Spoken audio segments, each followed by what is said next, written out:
your arms around me, I don't stress. Go and lay your head right on my chest. If you are in my life, I worry less. Without you, girl, I don't think I could rest. Don't stress.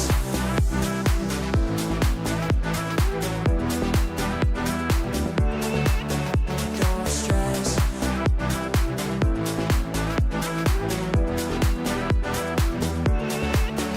Don't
that does advisory for high growth companies.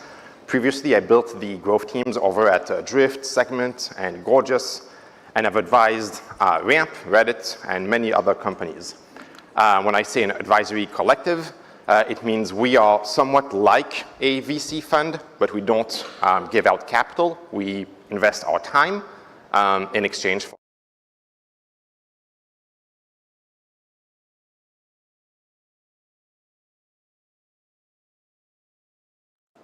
Now that that's said, today we're going to talk about a couple of things, but mostly around how do we as marketing leaders take in the AI platforms, the AI tools we have today to be more efficient. And a couple of wins that I've seen in a couple of channels. So I'm going to cover outbound, SEO, and paid. But first, I want to have a show of hands today to wake everyone up. Can you all tell me if your company has reduced headcount or decided not to hire because of or thanks to AI recently? Can we have a show of hands? Okay, so I'd say we have like 10% of the people. Okay, I'll ask the same question 1 year from now. My bet is that we're going to see at least 30% of the people where you have a reduced headcount or less hires. And I'm going to show you why today. Okay, so if you think about it, the real impact is that a year or 2 years ago, we were in, well, AI is good, but it's like less quality than humans. It's less for less cost, right? Less quality for less cost. And nowadays, what I'm going to show you is we have more quality, better quality, and speed, but for less cost, right? So what does it mean? Well, if you look into the cost angle first, right? Typically, what you see is you have different cost of acquisitions per motion, right? You have, on the far right here, you have like sales-led, which we're used to, which is fairly efficient in terms of closing, but has a fairly high cost, right? And on the left side, you have PLG, product-led growth, right? Which is fairly cheap, which is why when we were in the economic crisis that we knew post-COVID, all the VCs were asking founders to do PLG because they're like, free acquisition? Sure, that sounds great, right? What they don't see or what they don't think is that PLG generally drives, sure, lower CAC, but lower contract value, smaller customers, all right? And so you have kind of like this spectrum here from, let's say, low contract value, low ACV, to high ACV, which is correlated with low CAC to high CAC, all right? And that's a pretty typical distribution, like a 10 to 1. And with, let's say, those CACs, those ACVs, you have that typical like segmentation from micro to like enterprise, okay? And with that segmentation, you have the channels. So on the, let's say, cheap side, the low CAC side, you can have like the SEO and the virality, all the PLG playbooks. In the middle, you find like the outbound, right? And on the far end, you can find the ABM and the partnerships, all right? But that's yesterday. The point is that strategy is what we used to do for the past 10 years, right? Because if you follow like the logical conclusion of the AI shift, like what's changing, right?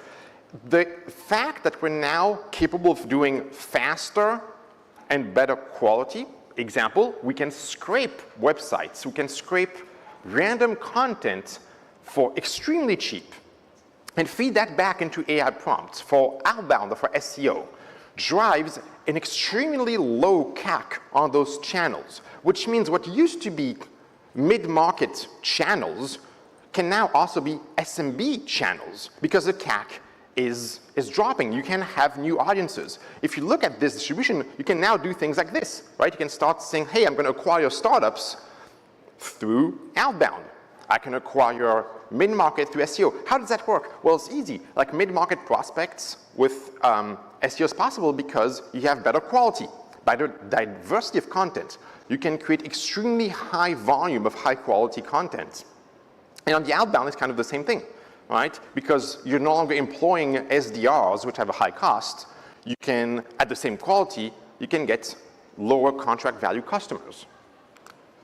So that's probably like the key learning we're gonna like hover around today, is that the CAC to channel fit is changing and you gotta adapt to this new reality. Okay, so let's look at the first one, the first channel, like the biggie, outbound, okay?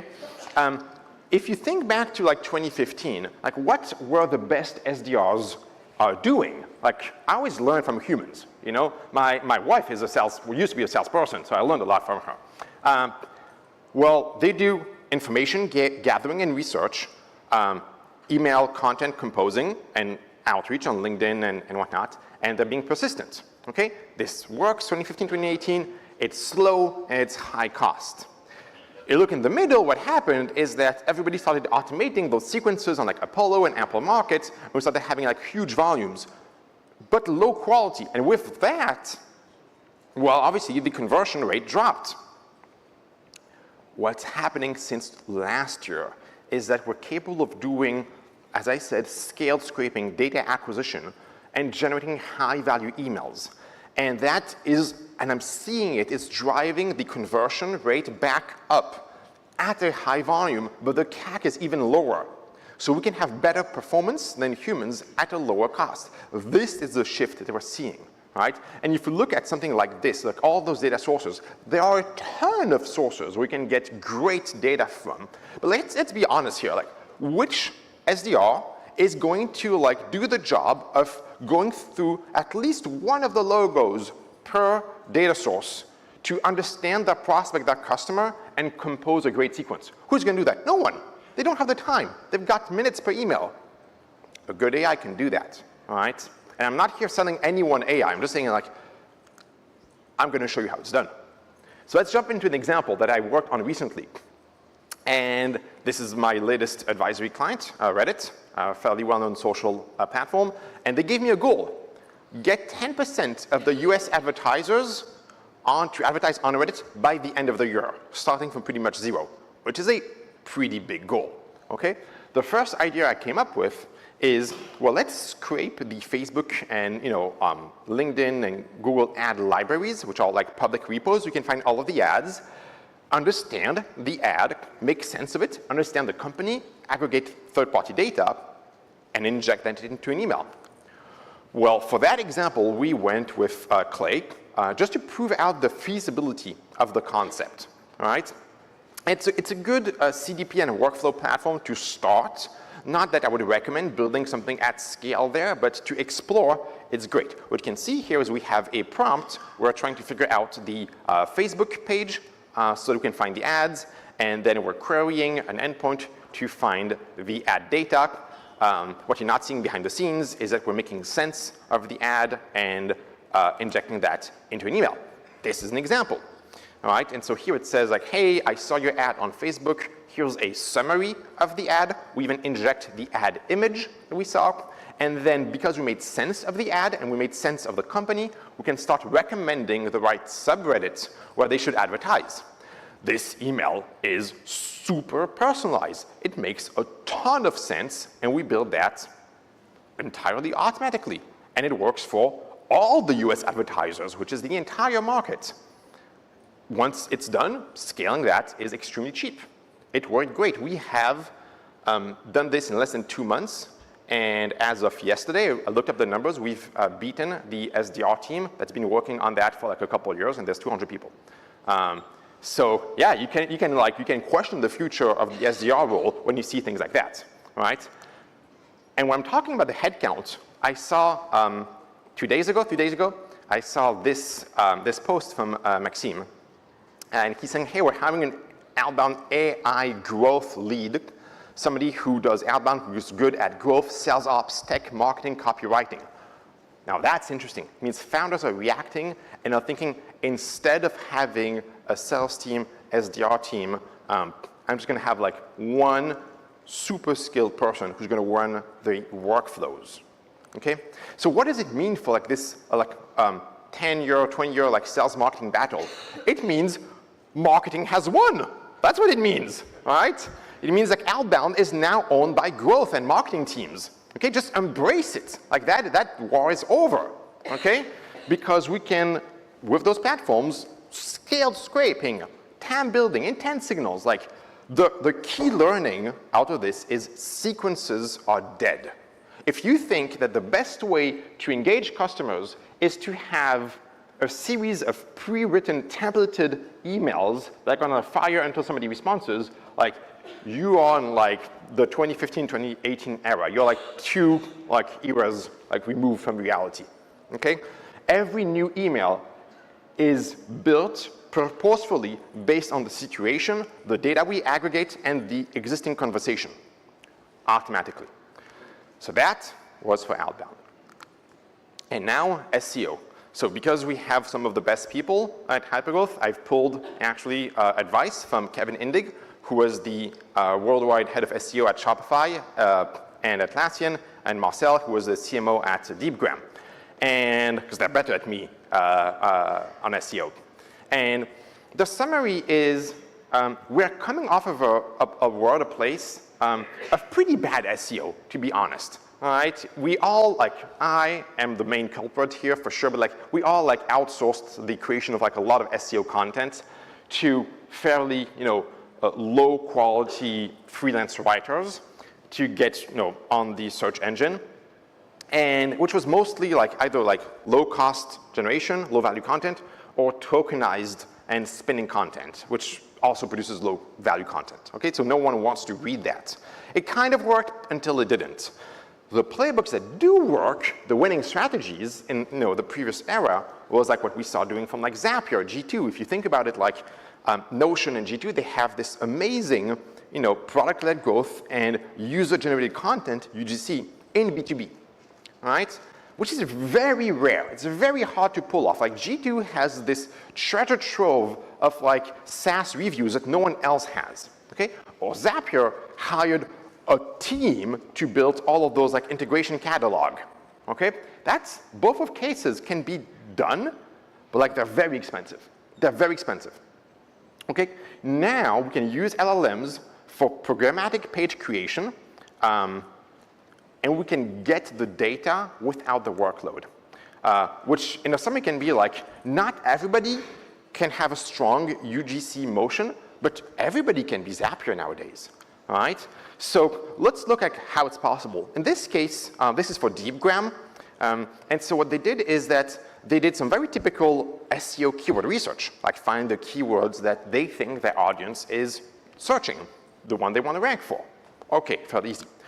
Then they're using Airtable to store that like in an observable database, a command center, just like we were using Clay in the previous outbound example.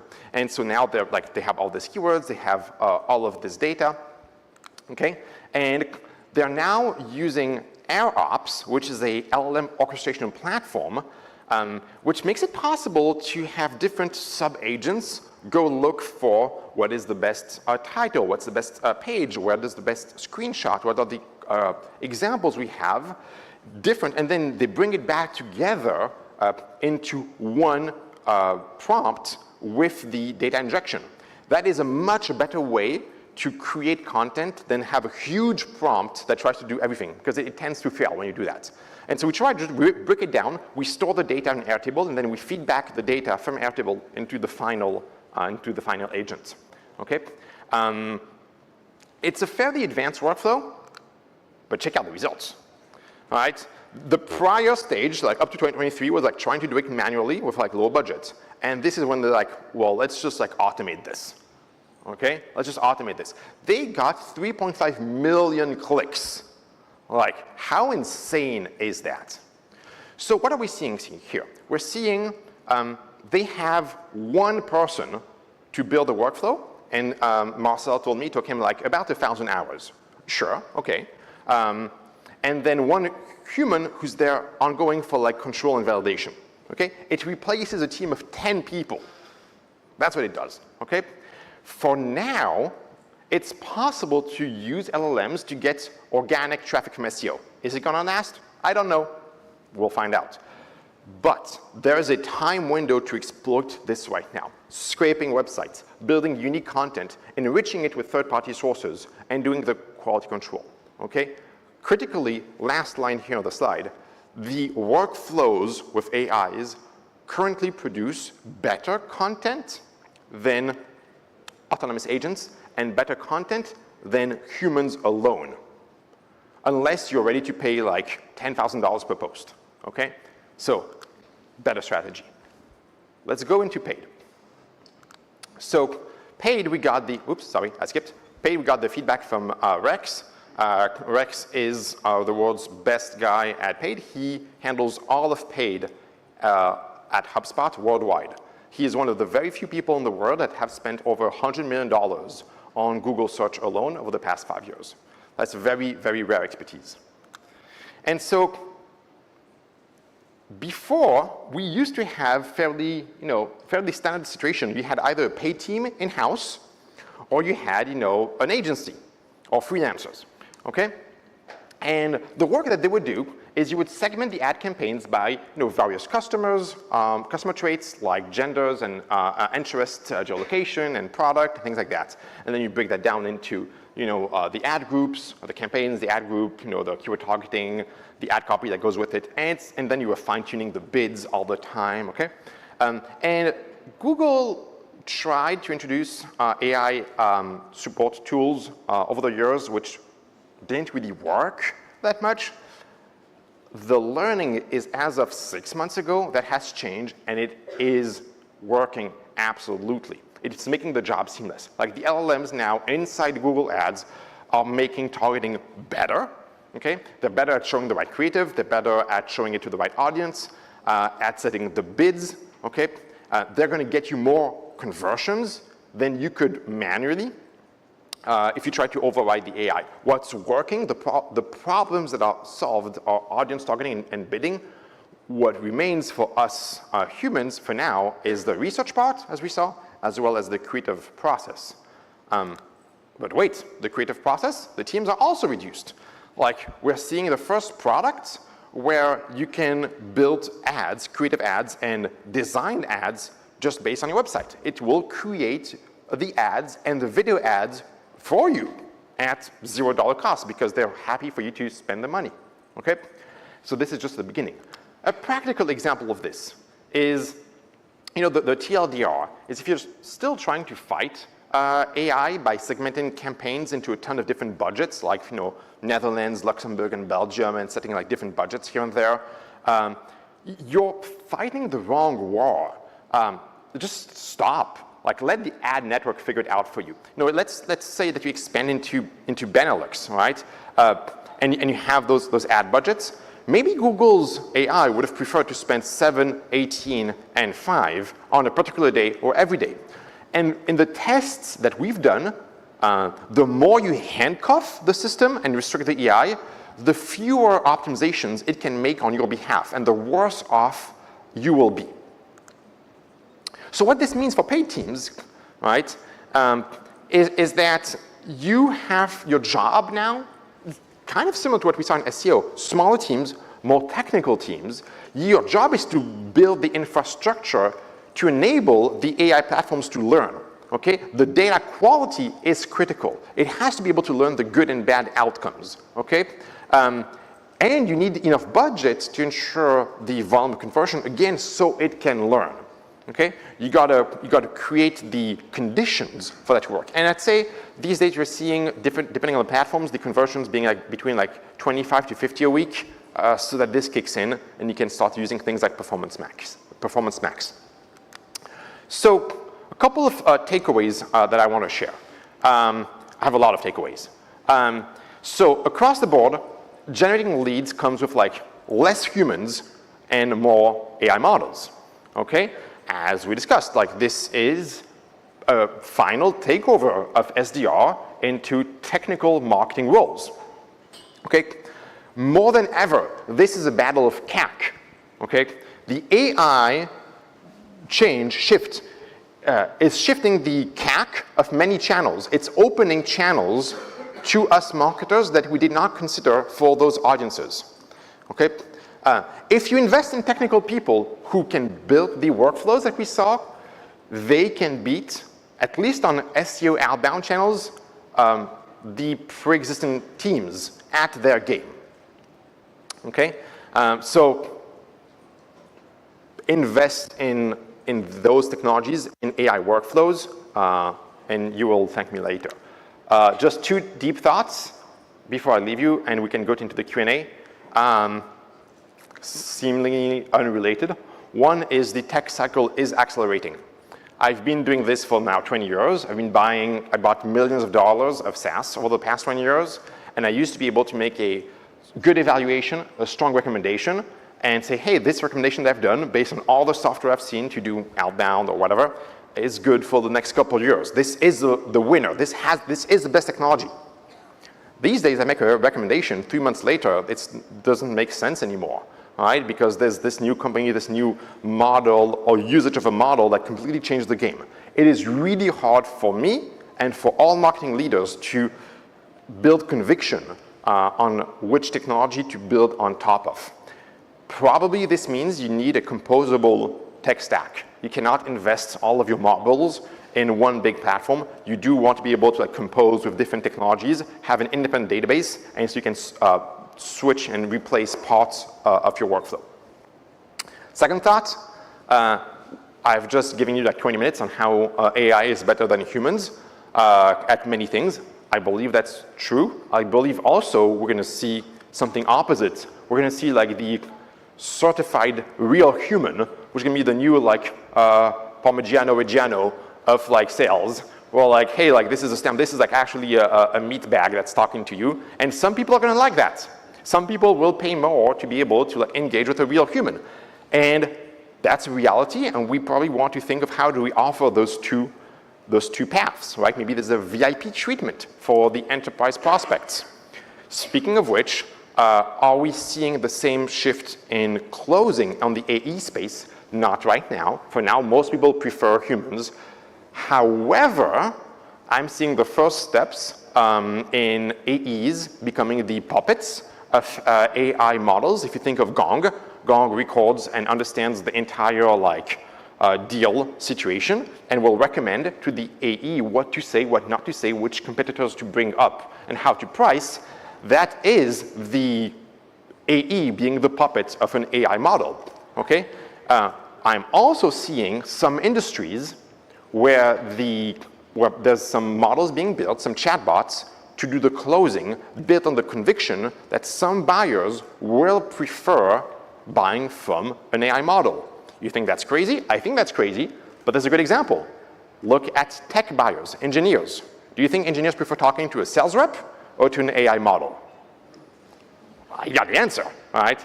So that shift will happen, and it's going to be gradual, but we will see part of the market going to real humans, part of the market going to like entire like AI models, like the entire cycle, and most of the market being like the start is AI and the end is human closing.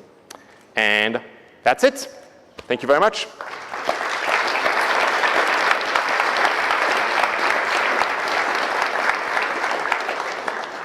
And I think we have ample time for questions. Thank you, human. Taking the risk. Go for it. Meet back here. So, you mentioned that you want to now have a composable tech stack in SaaS, and like SaaS obviously always tries to sell annual contracts or multi-year contract, which is the opposite of what you recommend. How do you think the accelerating change and velocity is impacting customer lifetime value for SaaS? Yeah, so basically, especially in sales and martech. Okay, so if I got this right, you're asking like, if the tech cycle is accelerating and G is recommending a composable stack, are we going to see more churn? And if I'm a SaaS vendor, like, how do I react to that? Great question. Great question. Well, I mean, on the product side, it seems obvious that you want to be able to like try and be the best all the time. Obviously, sure. Okay. I think what I haven't covered today is there's a huge value on proposing something unique, different. If you saw the Reddit example, the Reddit example was about scraping the Facebook ads library with like, tools here and there. Why do I do that? Because no one's selling that data. No one is selling like a structured database of all the Facebook ads in the US, which sounds crazy because the data is public and there's an API, but no one's doing it. If you're capable of offering something that is unique, and that produces unique outcomes through the LLMs, then that is truly valuable. You have this niche market all for yourself. So I think we're going to see, instead of having like huge platforms that try to do everything, for example, like all of the YC companies that are doing like AI agents that does the entire SDR for you, like the output of that is like, it's not great. It's okay, but it's not great, okay? What we are seeing working, however, is like very specialized LLMs at like a small thing with unique data that produces great output. So I don't know, if I had to put my money somewhere, I'd put it on like specialized LLMs for now. Hey, I have a question about, I think what we're talking about artificial intelligence, particularly for marketing and sales, is companies becoming much more capital efficient. Yes. You're also an investor. Yes, I am. Are you, for better or worse. Yeah, but are you reducing the check sizes? Are you telling companies like, I won't give you more than $1 million because you should be able to go all the way to Series A with that? Yeah, so Christoph Jans is somewhere around here, so like that's a better question for him. But yes, like the huge rounds we were seeing, which were driven by huge capital expenditures for headcount, especially in California, do they make sense? I guess it depends what you're building. If you're investing on engineers building, sure. If you're investing on like salespeople, marketing people, maybe not. It also means that the moat is becoming harder to build in marketing. And so, yes, like I've reduced, there's two things. One, I've reduced the number of checks because I have a hard time building conviction on what is going to be the successful technology platform 2 years from now. It's becoming extremely hard to read. It's always been a difficult job. It's harder. And second, yes, we're looking at burn rates and we are questioning, like, why are you burning so much money? Why are you not building the outbound automation infrastructure, the SEO infrastructure at a fraction of the cost that what is it? Like, yes, that pressure will start to disseminate and go around all the boards around the world, for sure. 100%. So I agree with that. Absolutely amazing talk. Thank you. The one thing that you need is data, and you said you were scraping. So in the terms of service, for instance, of LinkedIn, it says you're not allowed. Yes. And if you try, your account gets banned within a day, and many other websites. How are you circumventing this? Yeah, so there was, I believe in 2019, 2020, there was like the 9th Circuit Court of California. There was a case that happened against LinkedIn. And I remember, if I try to remember where the case settled, is that whatever LinkedIn lets Google scrape for search purposes, it has to allow anyone else to scrape. Okay? Otherwise, that is anti-competitive, and that's illegal. Okay? You can't just decide that you will let Google do something, and then you're not going to let somebody else do it. Okay? So whatever is public, you can scrape. Okay, so that covers a lot of the signals we want because a lot of the content of LinkedIn is public. That's one. Second, the risky part of that is if you're just tokenizing and just like printing back the LinkedIn content you saw. Now, if you're using LLMs to make sense of what you saw, summarizing and making a content that's interesting with information you have, well, first, it's really hard to prove where you got that from, right? And even if that's the case, just think about it. If you had a salesperson go on LinkedIn, look at somebody's profile, and write an email, is that illegal? No. Why would that be illegal if a large language model does the same thing? And so that is going to be a legal question that I think is going to be fascinating. Is like if we have AI impersonate human beings to do the exact same job at a fraction of the cost, why is the outcome different? And my bet is it's not going to be different. And also you can't say like who did it and for what purpose. So, great answer. Just some of the stuff you can only see once you're logged in. Yes. And then your for sure. And the IP will be logged and so on. So yeah, but for example, I'm allowed to download my data. And so if I download my data and I pass it to the LLM, then I'm allowed to do that. And so I think it's going to be really hard eventually to prove, whether. But I don't disagree with you. I think like LinkedIn. The bigger question is like, why is LinkedIn doing nothing? Like, why is LinkedIn not selling the data or building LLM tools for salespeople? Because they are the ultimate source. You got to wonder what they're doing, especially because they removed their intent data product 3 weeks ago, right? So you got to wonder, is it because they don't care, or is it because they're going to announce something big? I think the latter. You can pay for the API in order to scrape. So yes. That's the model. Thanks so much. Hey, so yeah, I have a question, I guess, about roles and skills, which I think is interesting. I think there's like a key red thread through what you said of sort of like keep a paid person, but they need to become more technical. Keep an SEO person, but they need to become more technical. I'm interested in thinking how you think about first what skills you should be looking for in terms of hiring and training, but also what roles in a traditional marketing org do you see as like very defensible in this moment, and which do you see as kind of least defensible? Okay, thank you. So there's a couple of like questions linked to that. One, which is like I heard a lot with what are SDRs going to do? What are salespeople going to do, right? And well, a lot of the SDRs are going to end up being AEs. Like SDR was always a training ground for AEs, and so the SDR role is going away. The people will become closers or will evolve into something else. What's that something else? Probably sales ops. They will handle the orchestration, the workflows. What we're doing right now, whether it's in sales, in marketing, for SEO purposes, for outbound purposes, is what for now we're learning from the 10% best people and impersonating their behavior. We still need that 10%. If I don't know what makes a buyer tick, I can't write the prompt. So I need somebody that's creative, that understands reciprocity and all of the sales things to help me build those workflows. The same is true on content. Like if I can't do the keyword research, then I can't do half of the work. So we still need the expertise. We just don't need the execution anymore. That's the thing. The expertise is super important, which is hard because the expertise comes from having executed and failed. So eventually, the people here who have the expertise, you're going to be uniquely valuable because no one else is coming after you. Like it's fascinating when you think about it. No one else will be trained into spending money on Google Ads because no one's going to have to do that anymore. And so you're like the last dinosaurs who have been able to spend money freely like crazy. Just think about the people who come in 5 years and they're going to ask you, what, you spent like $30,000 to figure out if it worked? Like, how crazy is that? Yeah, you were madmen, right? That's going to be true across the board. Like you hired random freelancers to write content on a keyword and figure out if it works. That sounds like archaic, right? And so we're going to move to more technical people that are creative, have deep expertise in the channel, for sure, and can build the workflows to replicate what they wish the freelancers of that team would do. So that's what I think is going to happen. Absolutely. Super interesting. Thank you. Hi, great talk. Thank you. So for outbound, like your main channels these days are, you've got email, you've got LinkedIn, and you've got phone. What do you think the future is of these kind of channels? How long will they remain viable channels? And do you see other channels that are emerging that people should be looking at as well from an outbound point of view? So and I did a talk a couple of weeks ago. There was a question at the end on, will people still believe what's in the email? Is email a viable channel? And I think that's a tough one.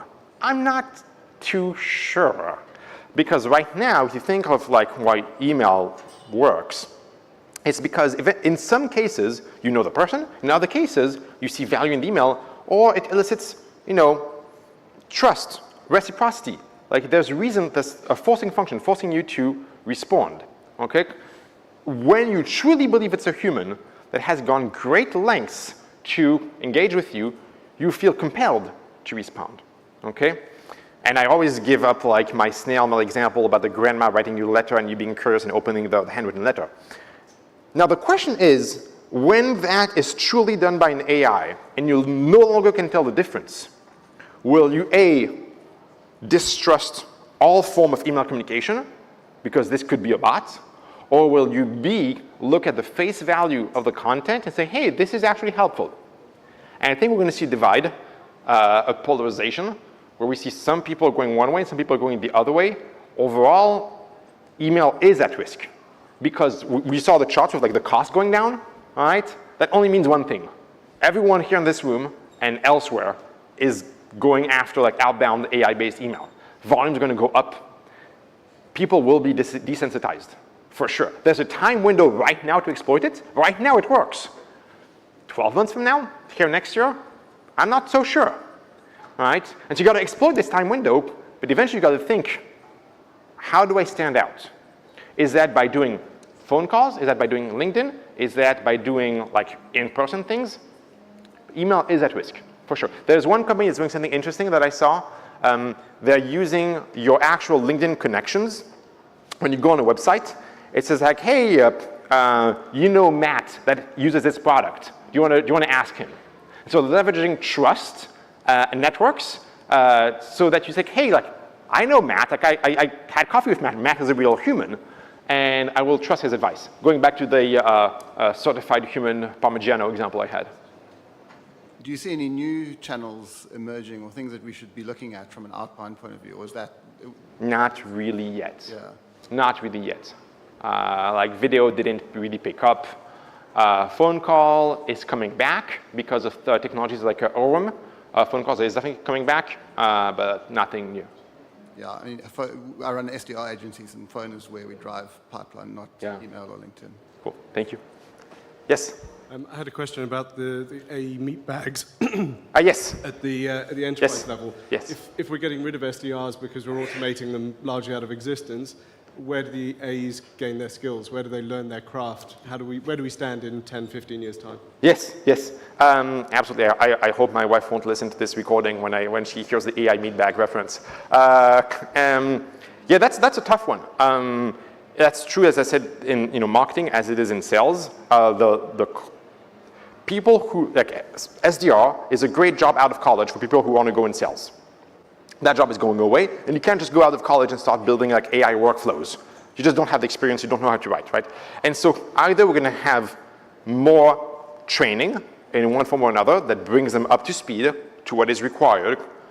I think what we're gonna see is gonna be an expert's role to build and maintain those workflows with the sales tactics that we know for such a small fraction of the workforce that those people can be trained. We're talking like in the US, if I recall correctly, I think there's 700,000 salespeople, like SDRs and AE combined, okay?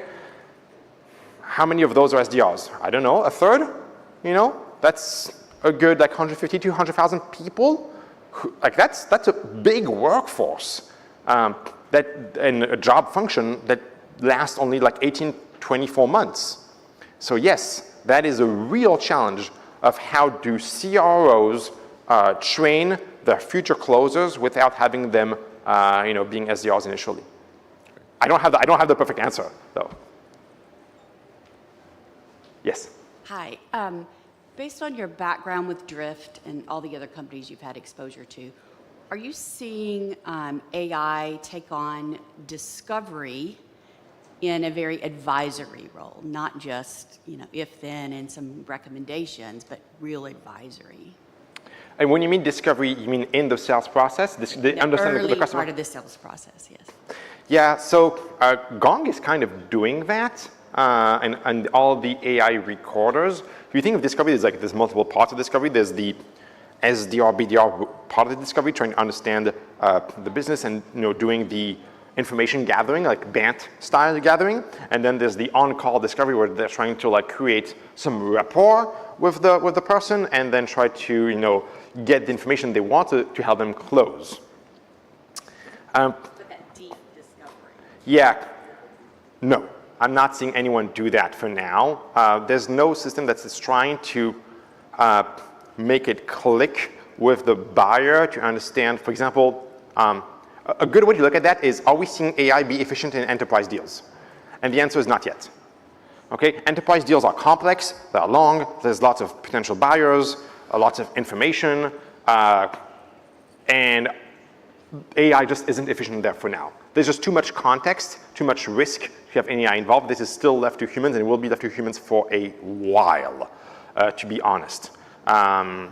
What we are seeing, however, it's tools that help teams summarize data when they hand over.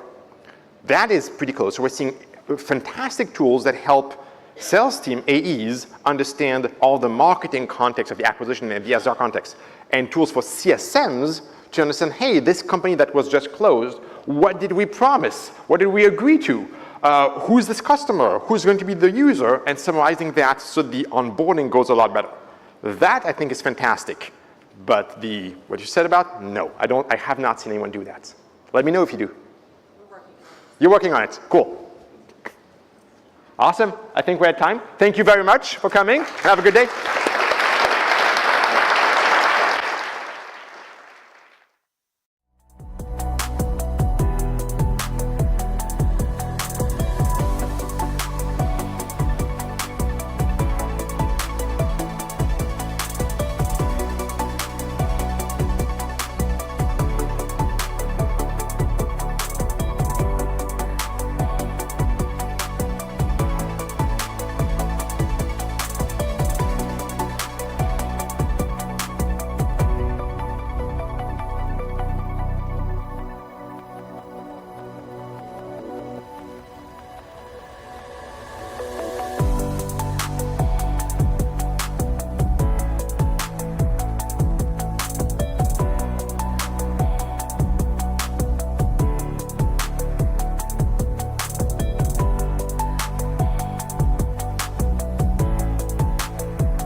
Please welcome to the stage Stephanie Cousin, Vice President, Go-to-Market Strategy and Operations at Lucid, and Roderick DeGrief, Vice President of Sales and GM, EMEA at Lucid.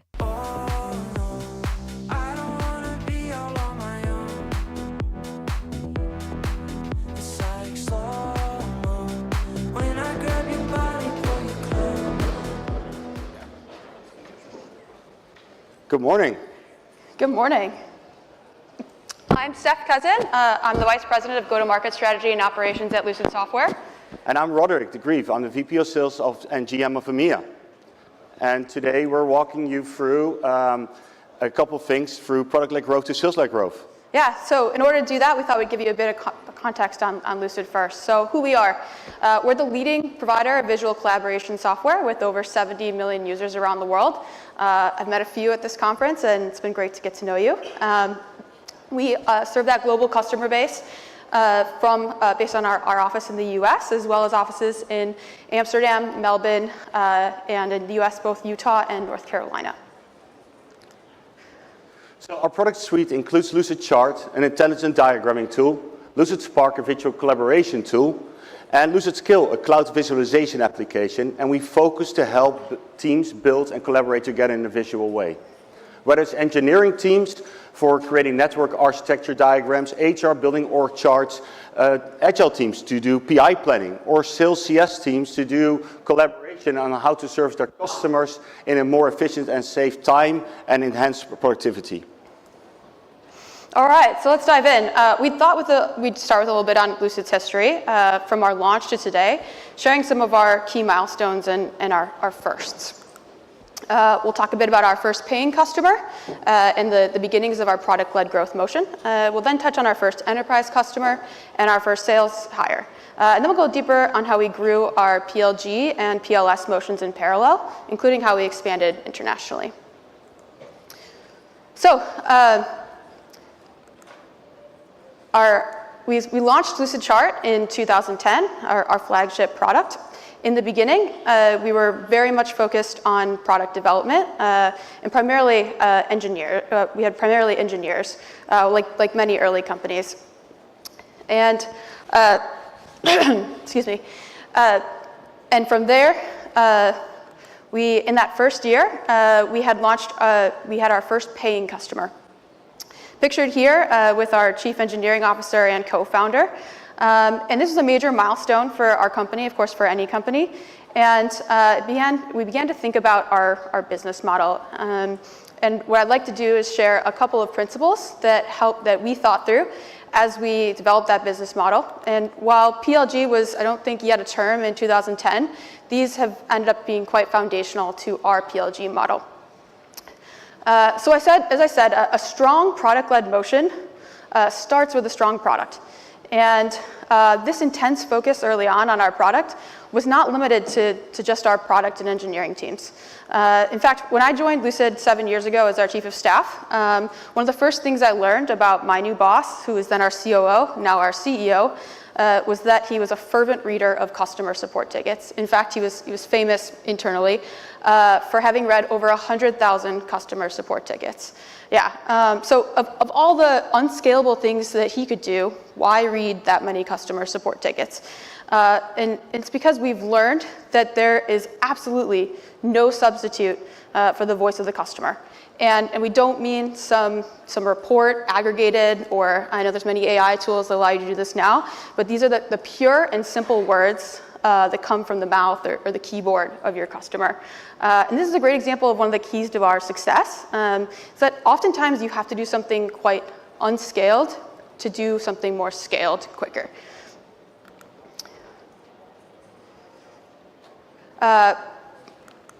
I apologize, the clicker isn't working. Would you be able to? No. All right, our second principle, simple pricing and seamless expansion. So Lucid employs a freemium model, and earlier on, that meant converting our users to our paid plans. But as we began to differentiate our product, add more value, add more features, that also meant upselling them and creating an expansion path. And to do this, we invested very significantly in a growth team that was tasked with iterating on all aspects of our pricing and packaging, our click pathing, and our CTAs. And this became a true champion of our culture of experimentation internally, which has really defined our PLG model. And so our last principle, widespread discoverability. This is really to drive distribution. For Lucid, this meant a few things. First, we must be found where our users are looking. We invested a lot early on, put a lot of effort into making sure that both our potential and existing users had to know that we can solve a problem that they have. And the best place that you could see this is in our investment in our SEO program, in that content. We rank for over 1,000 keywords and phrases, and that started very early on. And in this regard, I think the term product-led sales actually kind of doesn't give marketing enough credit. There's a substantial contribution from marketing in that. It also meant that we have to join ecosystems so that Lucid works where our users work. This is a huge tenet for us as a product, is let's make sure that we work exactly where our users are. Earlier on, that meant a lot of investment in integration so that we were able to be part of the launch of we were able to be part of the launch of the Google App Marketplace. And since then, we've invested a lot in this and are now available in the Atlassian Marketplace, in Microsoft 365, in Slack. We also have integrations that allow our users to bring in data from platforms like AWS and Salesforce, and of course SSO providers. But the biggest thing there was to really be available in those ecosystems. And then last but not least, really important that we could drive that discoverability and distribution through our own product, right? Making sure that users could discover our product through their colleagues using it, through teams at their companies using it. So as Steph mentioned, these principles were key to our commercialization efforts, and it was not long before we had our substantial paying user base, leading to our first enterprise customer. In 2012, we landed our first enterprise customer. Funny enough, here in the UK, it was a large publishing house. They were in the midst of a significant digital transformation, and they chose Lucid Chart at that time for their portfolio to enhance collaboration, productivity, and as well among a shift from Microsoft Office to G Suite. It required really some changes to both our product and process, a significant overhaul of our user and admin systems in the product to scale with the enterprise client. In addition, it required to negotiate our first enterprise customer contract, undergo deep security reviews, etc. This was a major proof point for us in the enterprise space. Every product-led growth company will remember when they do that first product-led sales deal. It will learn so much of that milestone, and I'm proud that this customer is still a customer today, over 10 years further. After that first enterprise customer, we were ready for more. It was time to build our first sales team. And we started our first sales hire in 2014. We realized that we had enough users, but they were scattered all over hundreds of organizations, so probably would be beneficial to start talking to them a little bit more. And we hired somebody with a business background under a special project and threw the project at him. So he started talking to customers and peers in the industry, started to build out the inside sales motion. The first sales hire after that was flying solo for a while, testing different sales strategies to find the right formula. He hired then his first 4 salespeople. And even when we hired the initial team, there were many multi-phase groups. One comparison I like to make is that you build a sales team in with like players, like a basketball team. At a basketball team, everybody needs to be able to play multiple positions. Versus a football team, or soccer for the Americans here, the 5 players on that team are there to mingle. Nowadays, we then started to fill out the sales strategies. We got the first playbooks in. And then we started to hire more. We built the sales teams in a difference between the football team, where we have multiple positions. You have offense, defense, strikers, defenders. We do that because it really helps you, but it does sound familiar that you wear many hats in the beginning, doesn't it? So we're going to hit a little bit more in depth on some of those additional expansion milestones. But let me share a high-level overview. We expanded into new languages first. Nowadays, our solution supports 12 languages, and we support over 31 languages in our customer-facing and go-to-market teams. And we embarked further on localization efforts with our growth marketing and product team. We opened offices internationally in Amsterdam and in Melbourne, and we continue to introduce new products like the Visual Collaboration Suite and Lucid Skill. All right, so we've talked a bit about firsts, giving a sense of how we've built our PLG and PLS motions to those milestones. But now we'd like to go deeper on how we built our product-led sales motion. So Lucid's products are generally what we consider horizontal, meaning that every knowledge worker can use them. And with the success of our PLG motion, that meant we had a very scaled user base, but also a very diversified user base. With those users being a part of all kinds of organizations, organizations with a variety of documented use cases, spanning teams of all sizes, organizations of all sizes, organizations within several different industries, and of course across many geographies, speaking many different languages. And these characteristics are what define an organization as a customer. So while when we think about PLG, we generally think about the user's needs, the user's discovery, the user's path to value. When we talk about product-led sales, we now need to incorporate the customer's needs based on those characteristics. And those characteristics determine how a customer purchases our software, how a customer adopts our software, and also how our customer engages with Lucid, with our account team, to derive value from our software. And these are, of course, all more complex at larger organizations, at organizations within certain regulatory environments, at organizations within certain industries. And this is really where product-led sales comes into the picture. But really important to note that here we stayed true to our PLG principles. So how they purchased our software, we still need to have that simple pricing and seamless expansion.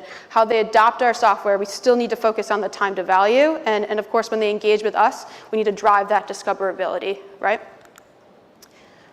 So with that PLG motion, more complex purchasing behaviors come there.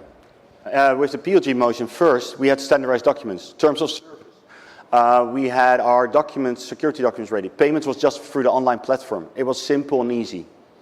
However, with introducing a product-led sales motion, as I said before, it involved addressing more complex purchasing behaviors, necessitating enhanced legal and security and compliance measures. We need a really legal and security team to be involved more in the negotiations, compliance efforts, and of course effectively train our sales teams on regulatory requirements to navigate these complexities.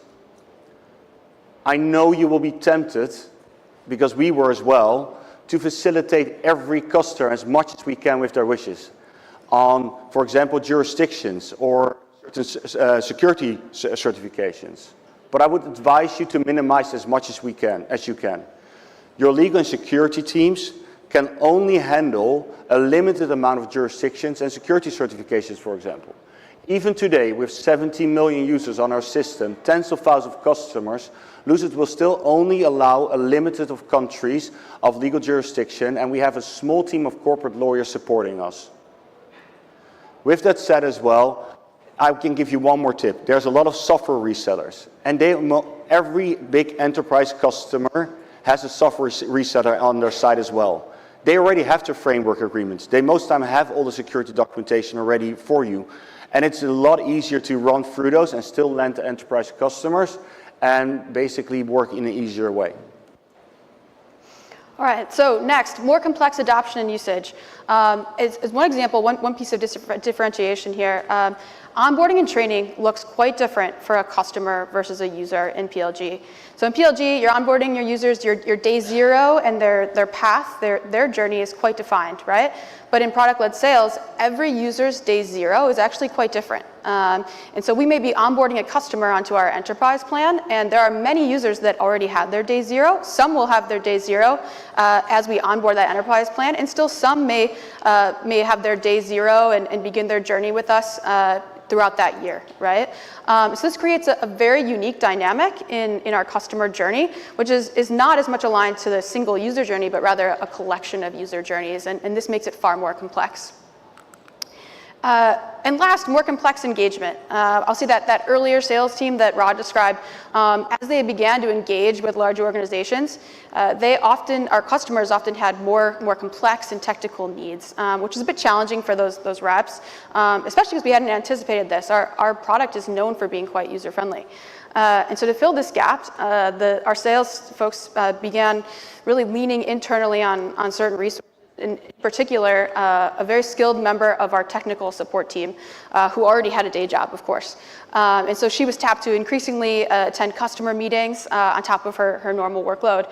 And so while this is another example of something that was quite unscalable, it helped us learn what those technical needs were from our customers.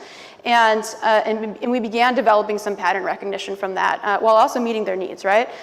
So we eventually did formalize her role as Lucid's first sales engineer, and she was quickly instrumental in many of our largest deals. But it was a major proof point to us on how we could add value and scale that function, which is now a very pivotal part of our sales motion today. So one last point here. I think it's really important to note that we've layered on our product-led sales motion. It has not replaced our product-led growth motion, and they actually build on and connect with one another, and leverage and create multiple layers within each other. So, as we shared earlier, one of the most significant milestones in scaling from product-led growth to product-led sales POS motion was expanding internationally.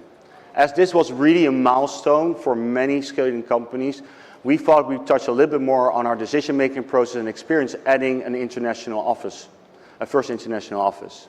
So, like we covered in our timeline, we had to invest a lot up front in making sure that we were ready to meet the needs for a global user. This effort started already way before the decision to open actually an office. Going back to the PLG principles we shared earlier, each of them applies expanding to a global user. We needed to expand our language offerings and product to improve the user experience, the easy, fast path to user value of a non-English user. Keeping pricing simple and local was key. We expanded in currencies in which you could buy Lucid, and we're still expanding today.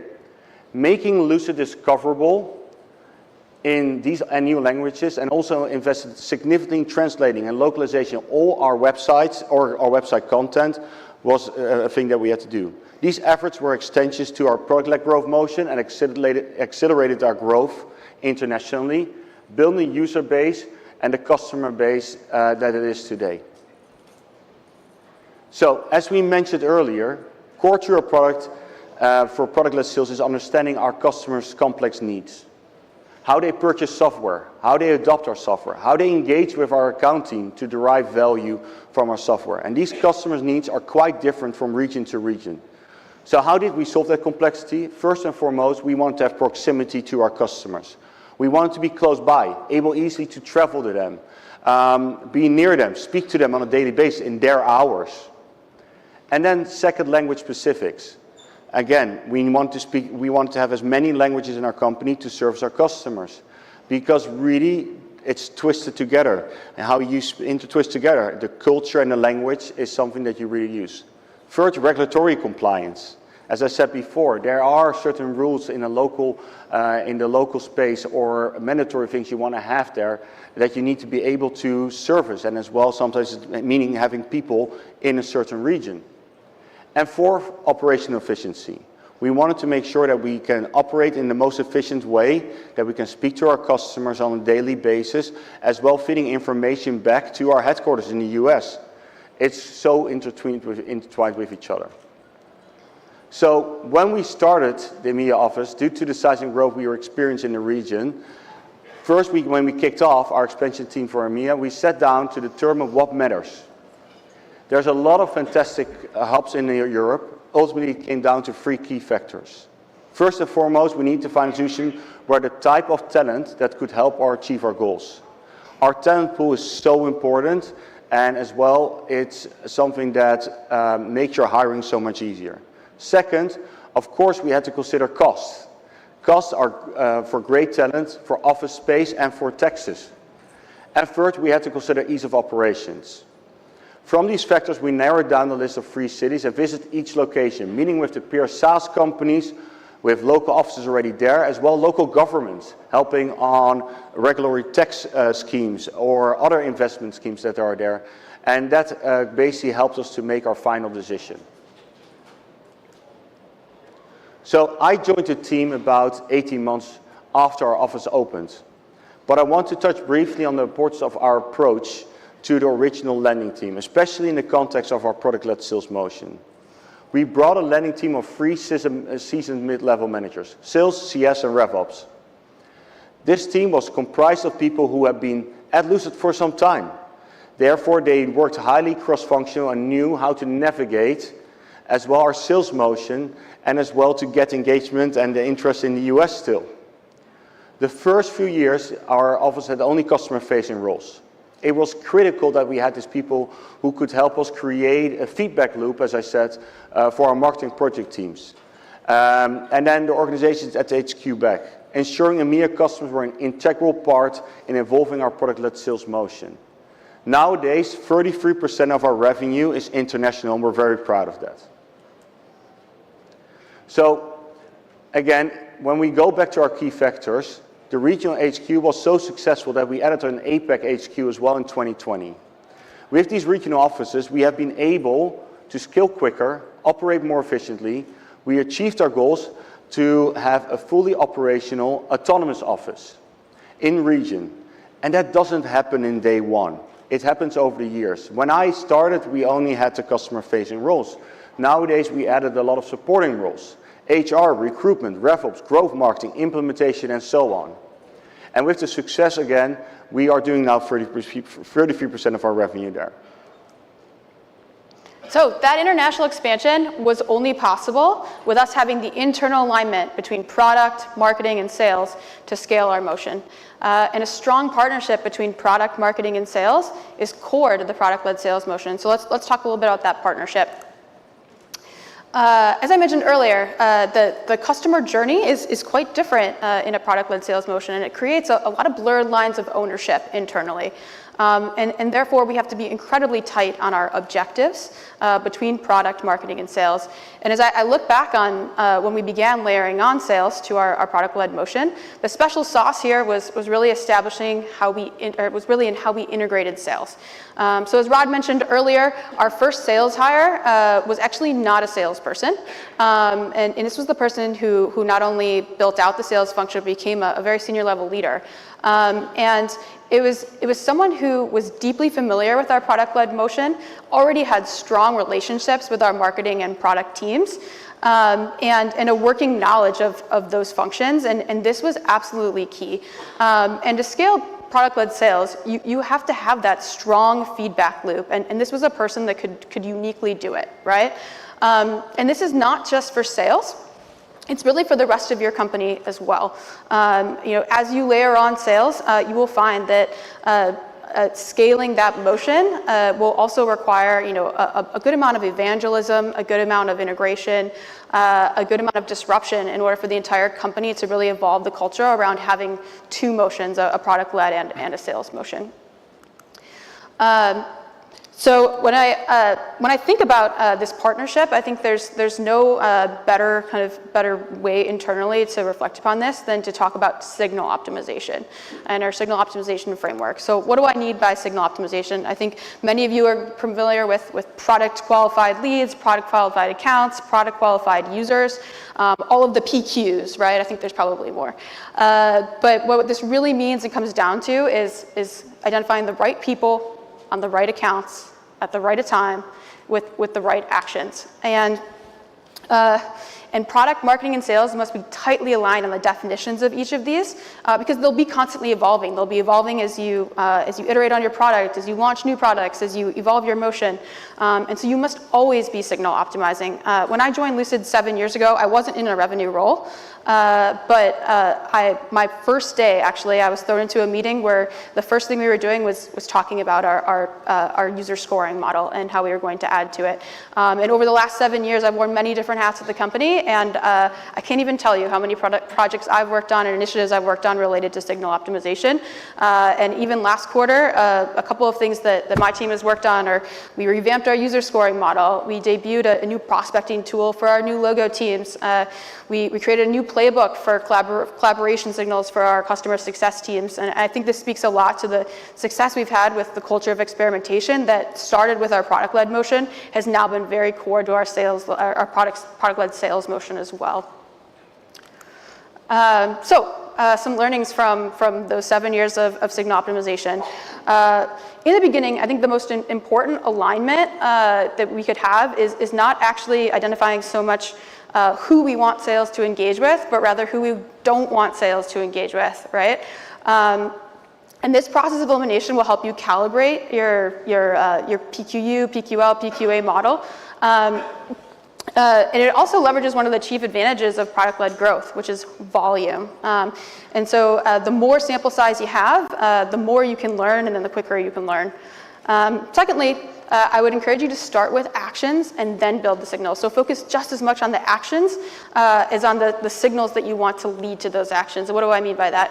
I think for a lot of product-led growth companies that have a strong motion, that culture of experimentation, they'll focus on like kind of over-calibrating what those signals are. You have a very engaged user base, a highly scaled user base, and so you'll spend a lot of time on the experimentation between those signals as opposed to what is sales doing to engage with each of those users, right? And that needs to be just as much a part of it, and so you need to start with the actions, start with the plays, and then build the signals to support those. And of course, as you scale your team, you're going to have more segmentation in your sales roles, and you'll find that you have a quite different set of actions or plays, and therefore a quite different set of signals for each of those teams. You know, as an example, our enterprise team that works with our very largest customers, they have a very different set of plays and signals than our SMB new logo team, as an example. And lastly, I would just encourage you to think that there's far more to this than lead and account scoring. So beyond all the PQUs, PQAs, PQLs, what this really means is everyone at the company should be leveraging information about your users, about your customers to inform how they add value to your customers and users. And in that same sense, this is more than just lead and account scoring. It really needs to have a democratized set of information that everyone is using. They're all singing from the same song sheet.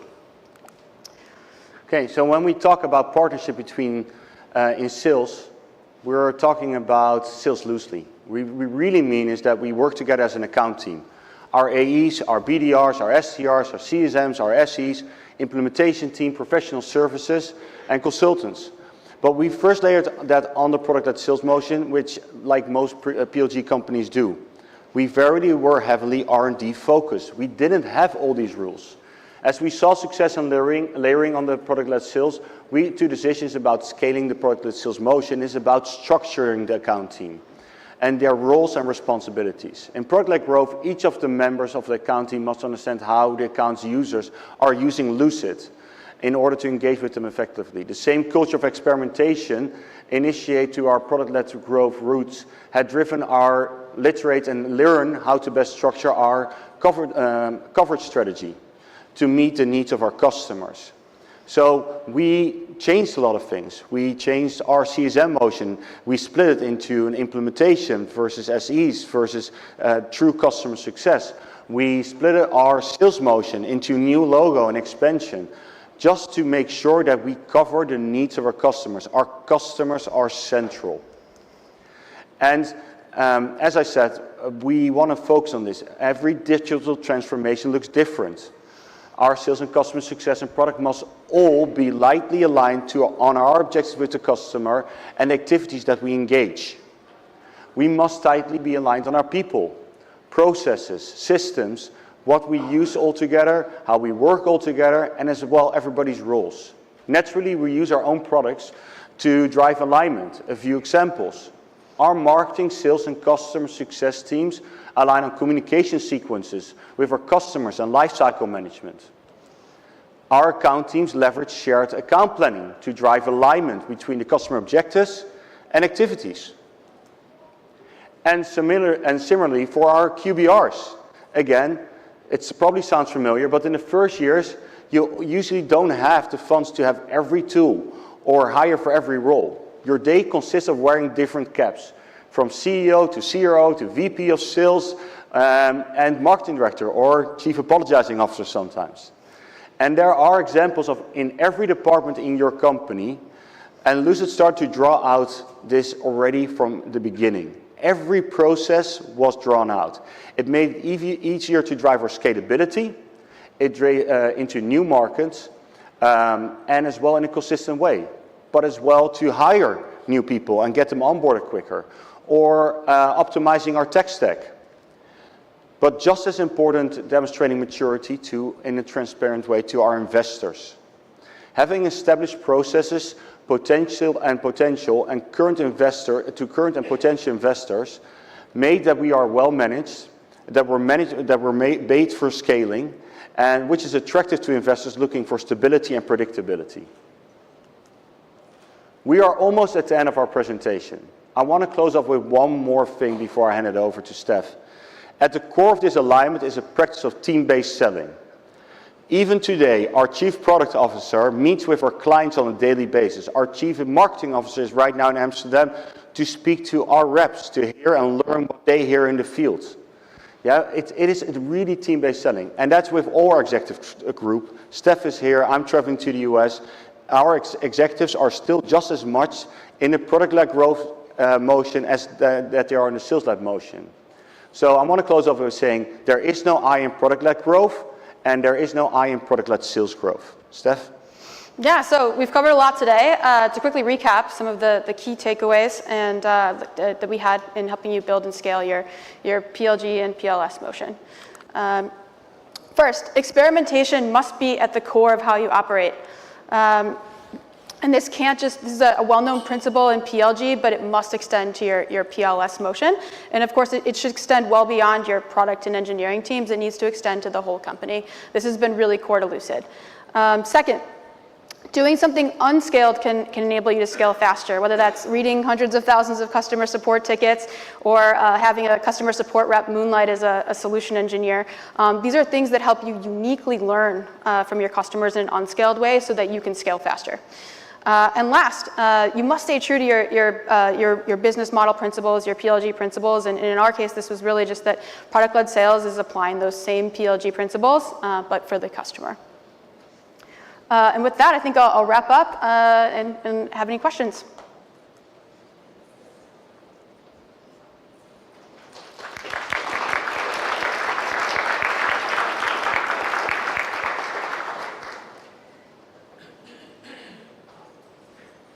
Yeah, go on. Go on ahead and use the microphones. Yeah. Hello. Does that work? Thank you for that. How do you pay your sales reps, and how do you reconcile the PLS motion with the PLG, which is mostly self-serve? Yeah, sure. I'll speak to that, and then Rod, feel free to jump in. So our sales reps, of course, have a quota, and that quota relief is measured on. We have three plans, but we segment one of the plans, and they're only quoted on our upper premier plans as they relieve that quota. But of course, they're leveraging all the information on our user base within those lower PLG plans in order to upsell and relieve on that quota. Does that answer your question? Rod, do you want to add to that? Yeah, I'm very interested in how you do the handover. Since you have PLS coming in as a layer on top of PLG, when do you start kind of qualifying to be able to retire quota, if that makes sense? On top of usage? So we have certain scores in our systems, how the customer behavior is. When we hand it over from our growth marketing team to our sales team, when it becomes part of their books, as we say, So we create books for every single rep. It doesn't matter if it's new logo or expansion. First of all, we want everybody to be able to win successfully as a sales rep, because we believe that if sales rep hits targets and they achieve, they will overachieve, most of the time even more. So we don't have every single account already in their books. We have certain qualification rules that when we put it, and then we'll put it in their books. And we balance those books out constantly as well, and that's part of Steph's team to make sure that everybody has a fair shot. Hi, good morning. Could you maybe just talk a little bit about when you moved from the product-led growth to the product-led sales, and you were hiring that sales team? What was your experience of like targeting higher levels in an organization? Any kind of learnings or feedback that you got from that? Yeah. Sure. Well, actually, I mean, we still, I would say, even earlier on, when we were talking to the higher levels of the organization, this is still something that we do with our, an earlier customer today. So I don't know, Rod, if you want to speak to. So first of all, we still have a product-led growth sales motion. Yeah, our product-led sales motion is on top of it. And we're very happy that we still have the product-led growth, because it makes sure that that individual or smaller teams sign up for smaller accounts, and then we start building those out and creating the user interest. So still today, PLG motion is very important to our undercurrent of new customers, and it makes sure that we don't have to do everything through cold calling, which our sales reps love as well. They already get a book of business basically from that undercurrent. So when we transition to that sales-led motion, of course it's a different way how we work with our customers, and it's constantly more on that engagement, be in person. Like a lot of things what we see right now after COVID, like still people do everything through email and Zoom. Visit that customer, and I think that is the biggest difference in when you move from that motion from PLG to sales-led growth motion, is make sure that you see those customers, really build that connection, understand what's in there. We're in the middle, you're central, and you need to find out what's driving them, what's busy, what keeps them busy. Maybe just to add to that, like very tactically, so I talked a bit about signal optimization, and that's both fit and behavior. And as part of the fit signals, we have calibrated over the years. Like we understand who our economic buyers are, depending on the size of your organization, your industry, et cetera. And we've calibrated that over the years. And so part of what a sales rep will see as part of like a PQ and a PQA, PQL, as they do account research, is they'll understand that this particular user is of a persona or a role that's an economic buyer. Thank you.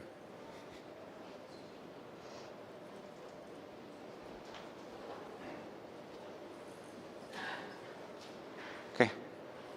Thank you so much. Thank you.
arms around me, I don't stress.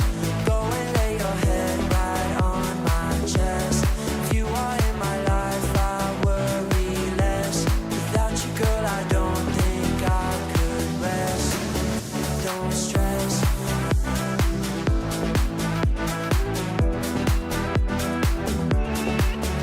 Don't stress.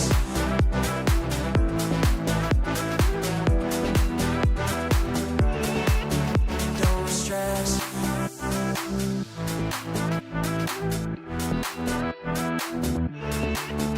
Don't stress.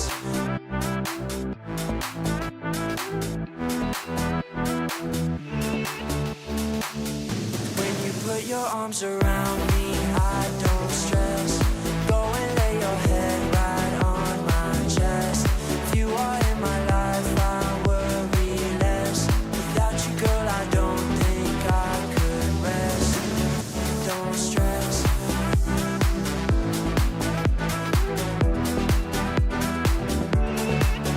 Don't stress.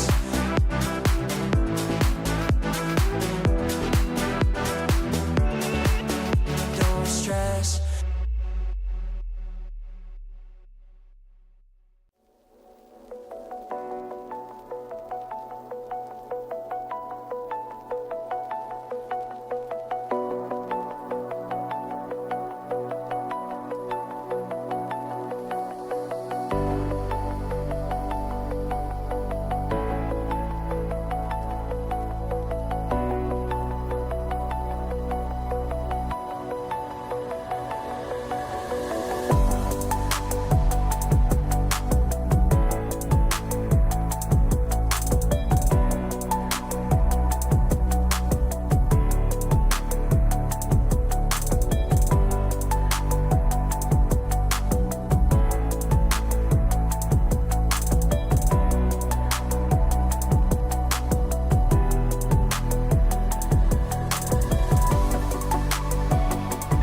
Please welcome to the stage Jim Rudall, head of EMEA at MailChimp.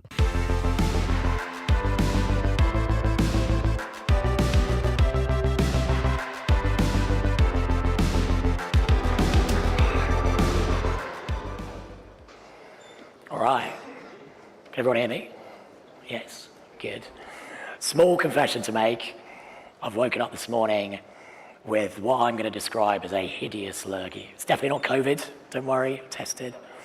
So if I sound a little hoarse and if I cough up a lung halfway through this, that's why. Don't panic. I'm fine. I've taken lots of paracetamol. So thanks everybody for being here.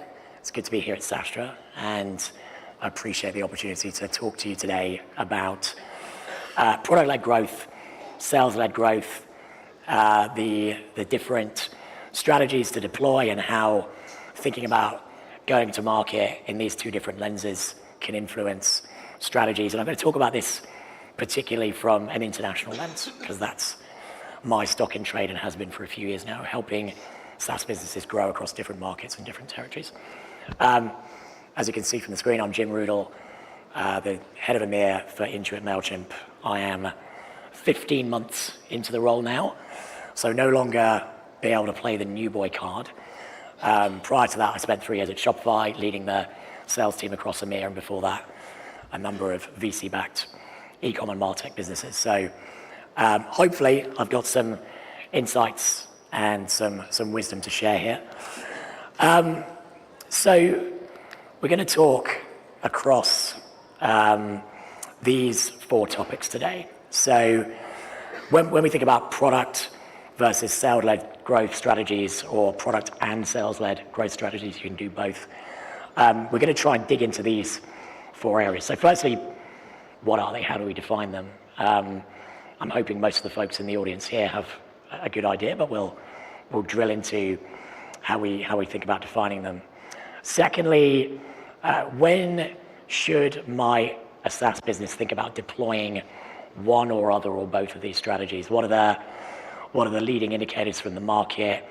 How would you think about your strategic direction as a business, and which of these go-to-market motions would best complement what you're trying to achieve?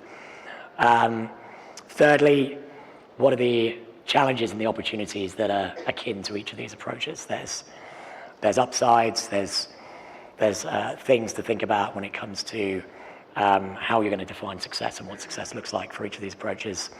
And with all of them in mind, how do you find the right balance, right? So how would you ensure that you're leading your business in a direction that helps you achieve your aims with the balance of these 2 go-to-market motions in mind? We're also going to talk about a few approaches when it comes to go-to-market in general. So how can you think about developing or improving or honing your sales operation with these principles in mind? How do you think about designing teams? How do you think about a whole number of other go-to-market activities as you're thinking about growing a SaaS business internationally? So I'm going to quickly start with how are we defining product-led growth versus sales-led growth? I just realized we don't have a slide on this, so I'm going to talk you through it. I simplify this massively, right? I think about product-led growth as growth without humans. So product-led growth is where your product does your selling for you, where you have such an amazingly compelling, easy to use, easily accessible product, which your audience or your target market can discover through all of the different mechanisms: performance marketing, brand activity, partner ecosystem, investment, all of these things. Your target market, your audience, can find your product, and because of its stickiness, its ease of use, its immediate time to value, often led through free trials or freemium models, your product can get into the hands of your prospects and your customers, can deliver value, can create stickiness through different types of commercial models without ever having to talk to a human. And we're going to talk through some examples of businesses that have done this really, really, really well. And we're going to talk about those businesses through the lens of how that strategy has evolved into a sales-led motion. Sales-led is where we bring humans into play. where, for a number of reasons that we'll get to, the demands of your customer or your strategy has evolved to the point where you need to bring, let's call it human assistance, to support the ability of your product to show value to your customers. So it's a little oversimplified, I know, but humans versus non-humans. No humans involved product-led growth. Humans involved sales-led growth. So I'll leave that definition with you as we talk through the rest of the points. Excuse me a second. So how do we think about applying each of these two strategies with the different lead indicators of the different opportunities that present itself as you're trying to grow across international markets? The way that you might approach product-led or sales-led growth will be influenced by the three things that you see on the slide here. So firstly, as we're thinking about selling or growing into different markets or different countries or different territories, the maturity of these markets and your company's ability to be successful in them will massively influence how you think about a product-led strategy versus a sales-led strategy. So as an example, if you're a SaaS organization and you are selling an e-commerce proposition into the market, for example, the maturity of a market in terms of its e-commerce adoption, its digital trajectory, even the propensity in the population to have access to digital tools or even Wi-Fi will describe to you how mature that market is in reference to the product that you're trying to deploy. And the maturity of those markets is also defined by the penetration that you have, the competition that is either local or global trying to sell into that market, the TAM, the total market opportunity within that country. All of these things in terms of a market's maturity will define whether you lead with a product-led strategy versus a sales-led strategy. As an example, if you've got a digitally mature market with limited competition, a huge TAM, and let's say rapid time to market in terms of your ability to deploy your product with minimal localization, then a product-led strategy makes sense. You can deploy through performance, you can drive traffic through performance marketing channels and activity, you can build a partner ecosystem and drive high volumes of potential customers to, let's say, your .com site, demonstrate through a freemium model or a free trial model that the value of the product is delivered rapidly, it's easy to use. And because you have all of this white space, a product-led strategy would be a very useful and compelling way to build adoption, build market penetration really quickly. When it comes to thinking about a sales-led approach, there's a ton of things to think about when it comes to the maturity of a market, but also your ability to be successful within that market. And as soon as you bring human-assisted or human-based selling or customer success or business development into the mix, then you've got a ton of challenges. So where are you able to locate those teams? How are you able to build your core capabilities within your business if you've only ever been a product-led business up until now? Do you have the infrastructure? Do you have the tooling? Do you have the mechanisms, the skills, and the capability to start delivering human-based sales or customer support or customer success where previously you've only ever had a product-led approach? Then you throw in languages, right? If you're looking to grow into Western or Central Europe, if you're looking to grow into LATAM or any other country outside of your core market, then you've got all of these challenges about your ability to be successful is defined by your ability to engage with the local population. So all of these things, when it comes to market maturity and your capability to be successful, will define whether you lead with a product-led strategy or a sales-led strategy or both. Secondly, the thing to consider is, what are we trying to achieve as a business? Are we trying to achieve high volume of customer adoption? Are we trying to drive huge customer acquisition at scale at what would be a relatively low, for example, price point or AOV? Do we just want to add and activate customers on our platform? Is that the most important part of our strategy right now, just pure customer volume, get customers on the platform? Or are you at the point where you want to drive revenue, where margin and revenue is the most important thing that your business needs to achieve? And there's a whole bunch of reasons why one or the other might be true. We'll talk into some examples of this in a little bit. And where you're at, and it might be a blend of the two, where you're at will describe whether a high volume product-led approach or a lower volume, higher touch sales-led approach is the most appropriate. So where are you at as a business? Is revenue and margin or high volume of customer acquisition the most important? Either of those will help you land on product versus sales-led strategies, or maybe a blend of the two. And the final point here is a super important one. There's a load of talks at SaaStr today about understanding the customer, understanding your target market. The way that your customers, either B2B or B2C, depending on the market that you're in, the way that your customers like to adopt or engage or buy will dictate a lot of this strategy as well. So depending on the problem that you're solving or the value that you're bringing, you have to have a really, really clear understanding of how your target market likes to buy, right? And this will vary by country, it will vary by territory, and it will vary by all the different parameters of market maturity, as I described a minute ago. But everybody needs to be really, really clear and understand how their target market likes to engage and likes to buy, likes to acquire, or likes to subscribe, depending on the model. And that will again inform very clearly whether your product-led approach or a sales-led strategy is the most appropriate and when you might deploy either one. So this is where I can bring this to life a little bit by talking about MailChimp's journey over the last 20, I think we turned 21 a couple of months ago, so 21 years. And for the best part of those 21 years, roughly 19 or so, MailChimp deployed a global, multi-region, multi-market, multi-country product-led growth strategy. So by that I mean we disrupted the market 20 years ago with this incredibly easy to use, easily accessible email marketing solution, which literally anybody could subscribe to and start using within a matter of minutes, within a matter of hours, depending on where they're at.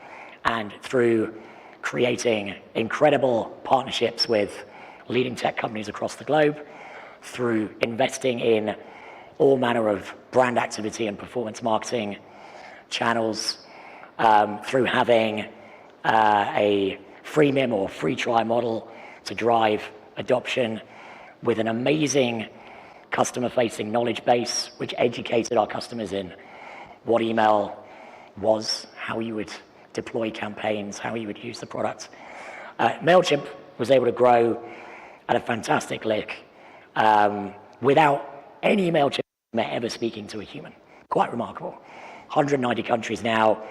MailChimp users in their millions are or were able to self-serve their way through becoming effective email marketers through the use of the MailChimp solution.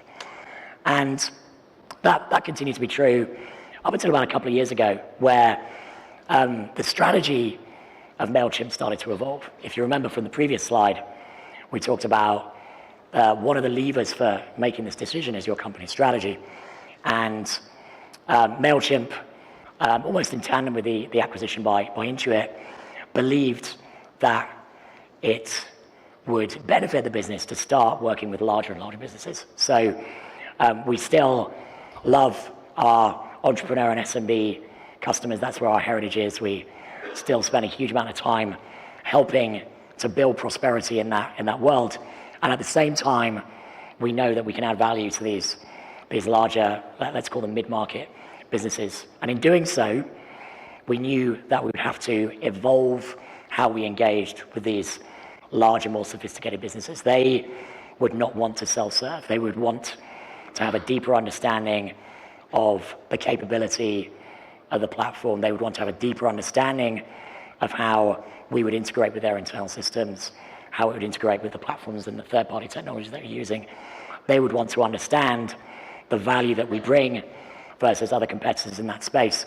So A couple of years ago, getting on for 3 years ago now, MailChimp started to deploy a sales-led strategy, started to bring humans into the mix.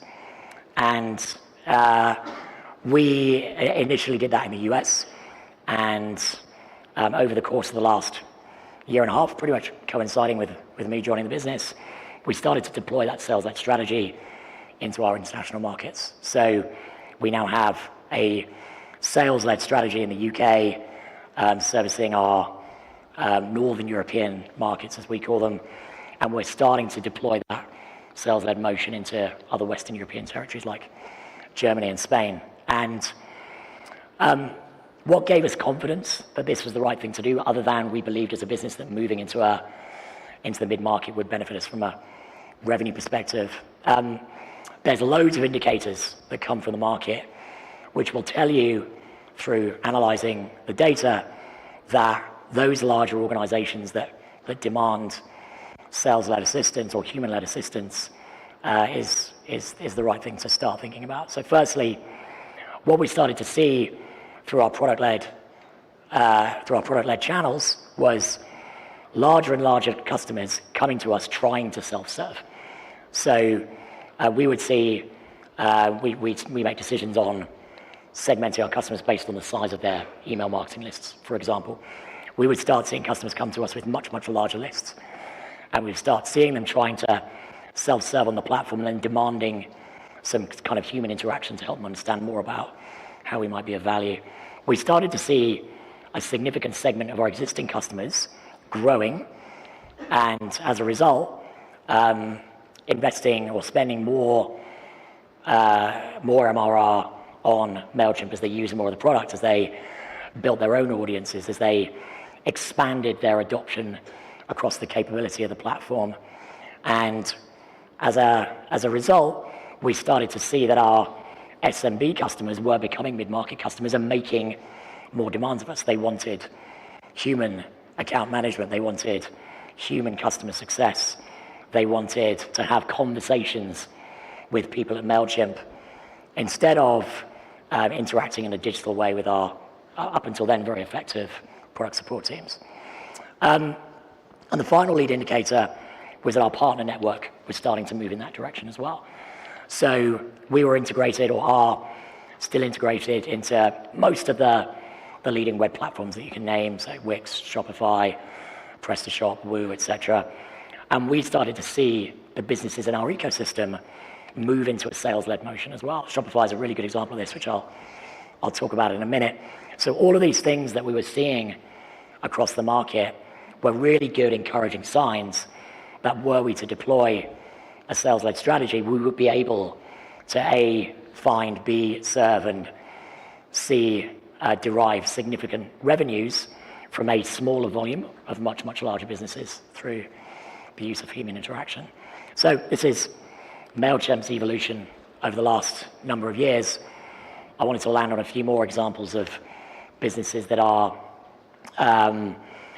either deploying one motion or the other, or have gone on a similar journey. So Duolingo is on there because I am currently addicted to it.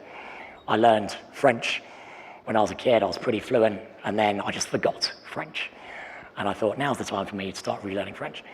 So I downloaded Duolingo, and I'm on day 72 of my streak. Very proud of it. But it's a brilliant example of a product-led growth strategy. I've never spoken to anybody at Duolingo.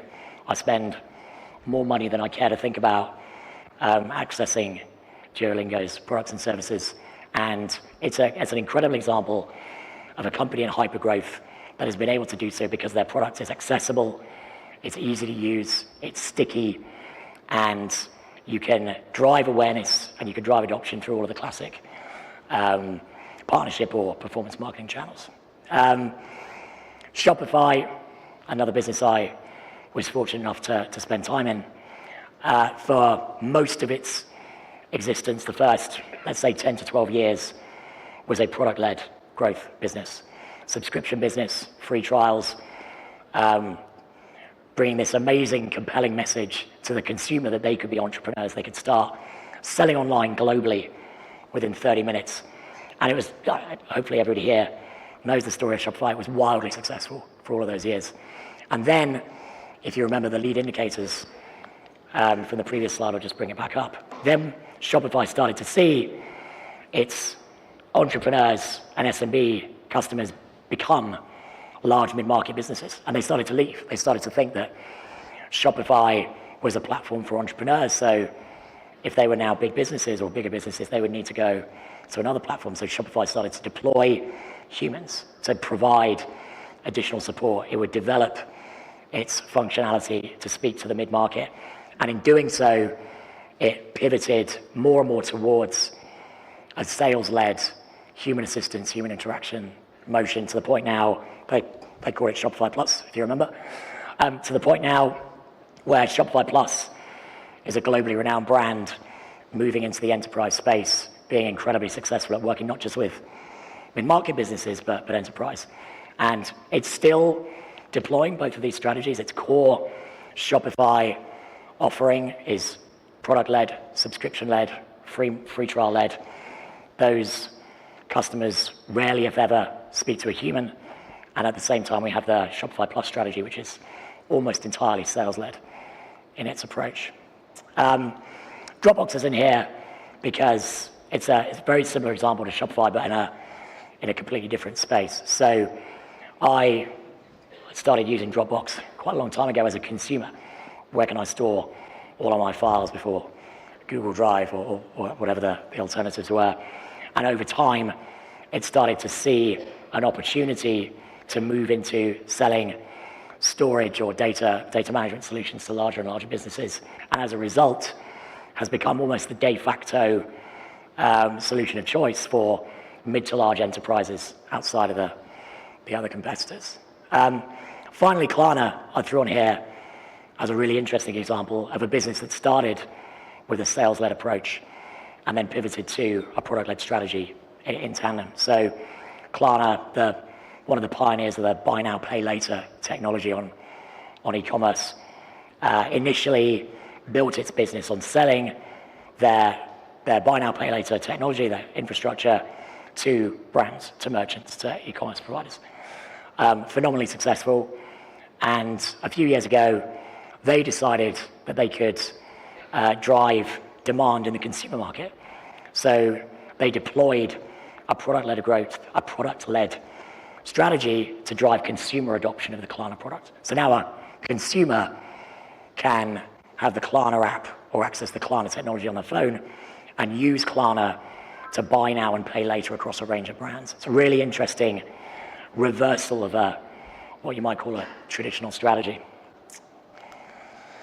So that's walking through the definitions, the nuances, the challenges and opportunities of product-led versus sales-led. And I'm going to talk, so I'm running out of time, so I'll move forwards, about if we're thinking about these two go-to-market motions, what are the things that might also influence or hinder or even disrupt your go-to-market strategy, and how do you think about these things when you're discussing whether product versus sales-led is the right approach? So some examples here, all of these very relevant, very recent, and these are the things that will inform whether you do one or the other or neither, and also inform whether you might pivot or switch.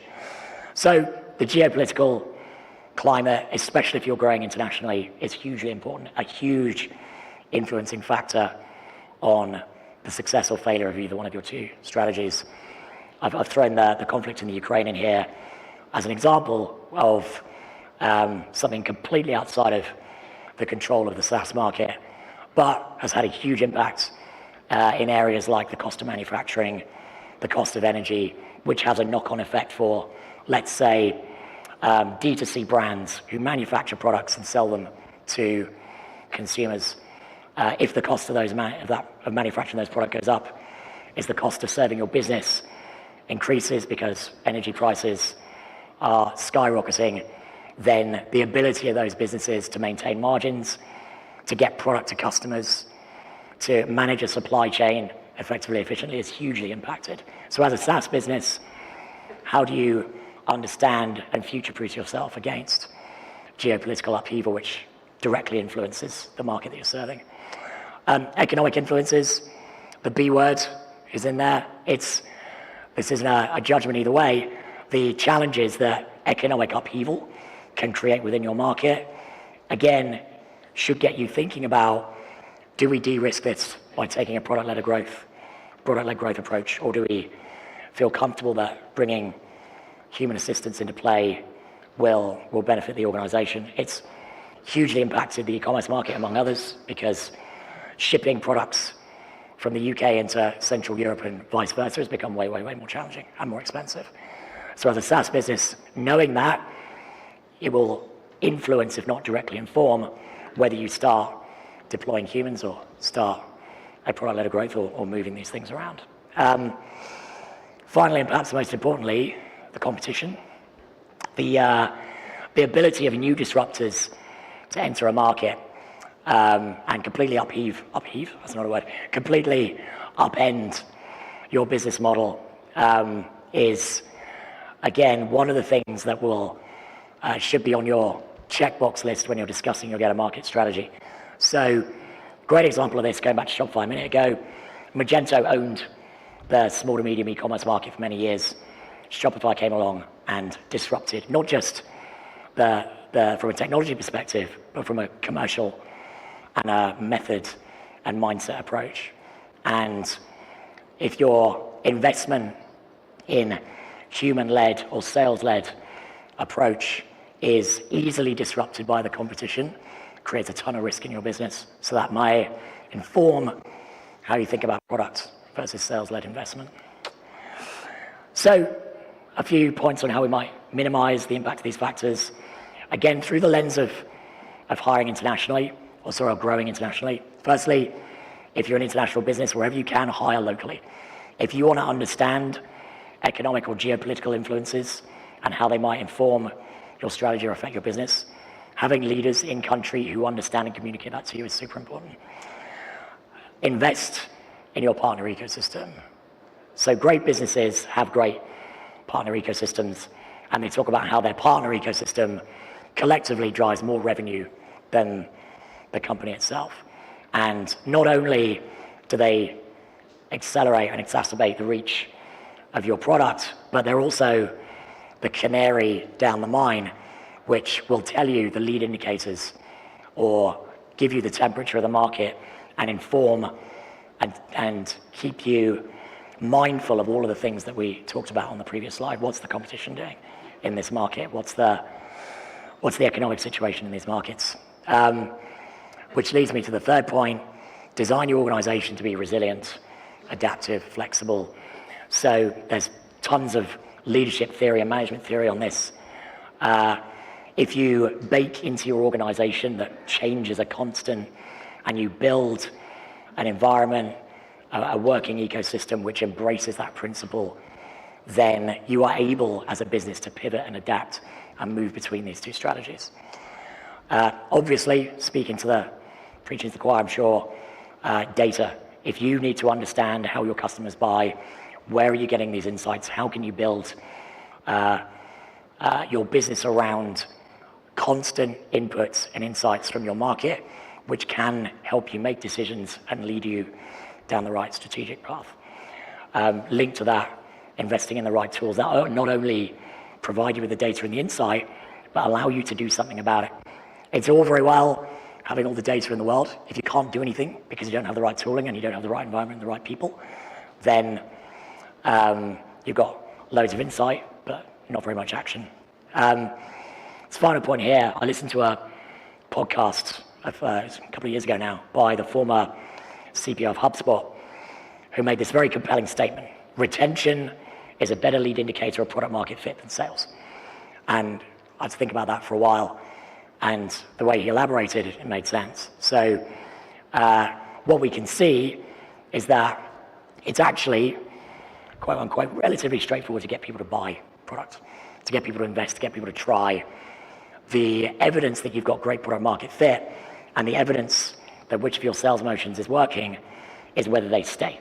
Retention is a really, really good and better lead indicator that you've found the right product market fit than people adopting the product in the first place, customers adopting the product in the first place. A couple of recommendations. Anti-fragile, as we talked about, building resilience and the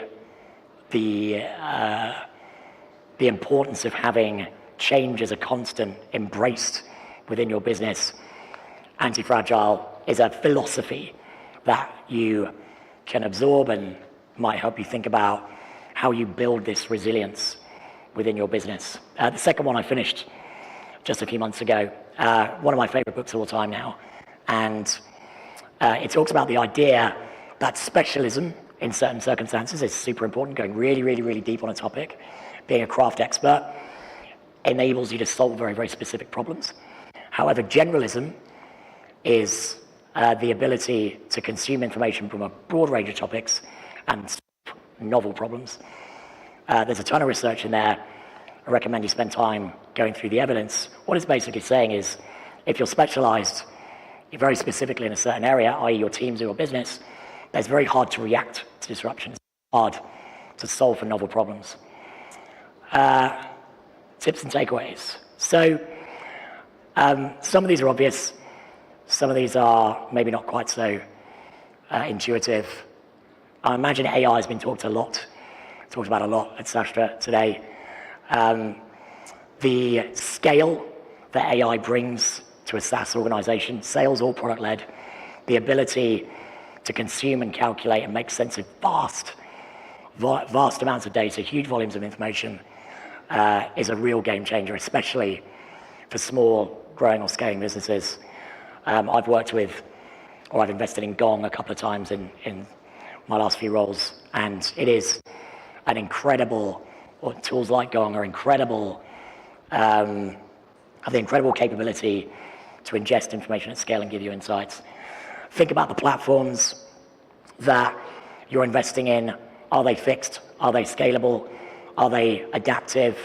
Are you investing in tools and platforms that fix your business in a point in time?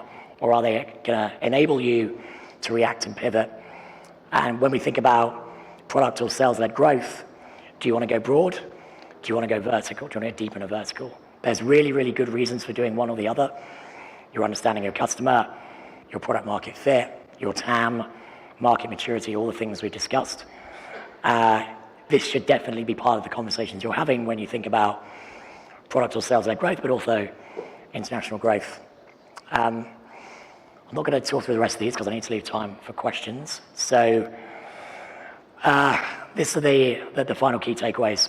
I've done pretty well. I haven't coughed too much. I'm quite proud of myself. So key takeaways, summarizing the things that we discussed over the last 20 minutes or so. Prepare and think about how macroeconomic factors can influence your business. You can do that by getting very close to your customer, investing in your partner ecosystem, who will be, as I said a minute ago, the canary down the mine, giving you lead indicators and insight ahead of time. Set yourself up for success through investment in talent and infrastructure. Build an organization which is built for change, built to be flexible, built to be resilient, built to be adaptive. Learn from all across the spectrum that you're inhabiting. There's so much to be gained from spending time with people who have done this before, businesses who are doing it. The ability to learn from wisdom and expertise will help you in all of this decision making and form all of these decisions without, if you get the balance right, being locked in stasis. I've got so much information, so many opinions, I can't make a decision. As a leader, you need to be able to synthesize all of this information and make decisions. And finally, if you think back a few slides, look out for those lead indicators that will shape or pivot either a product-led or sales-led strategy. Are your customers telling you, if you're a product-led business, are your customers telling you, or are the customers that are coming to you now telling you that they want to spend more money with you, they want more sophisticated levels of interactions, they want to speak to people, they want to understand how you can support them as they grow and scale into larger businesses? Or are they telling you that the product-led strategy is working and just needs to be adapted because as a market, they're less mature, or they have different localization needs, etc. So I've overrun a little bit. I was supposed to leave 15 minutes for questions, so apologies. But that's the end.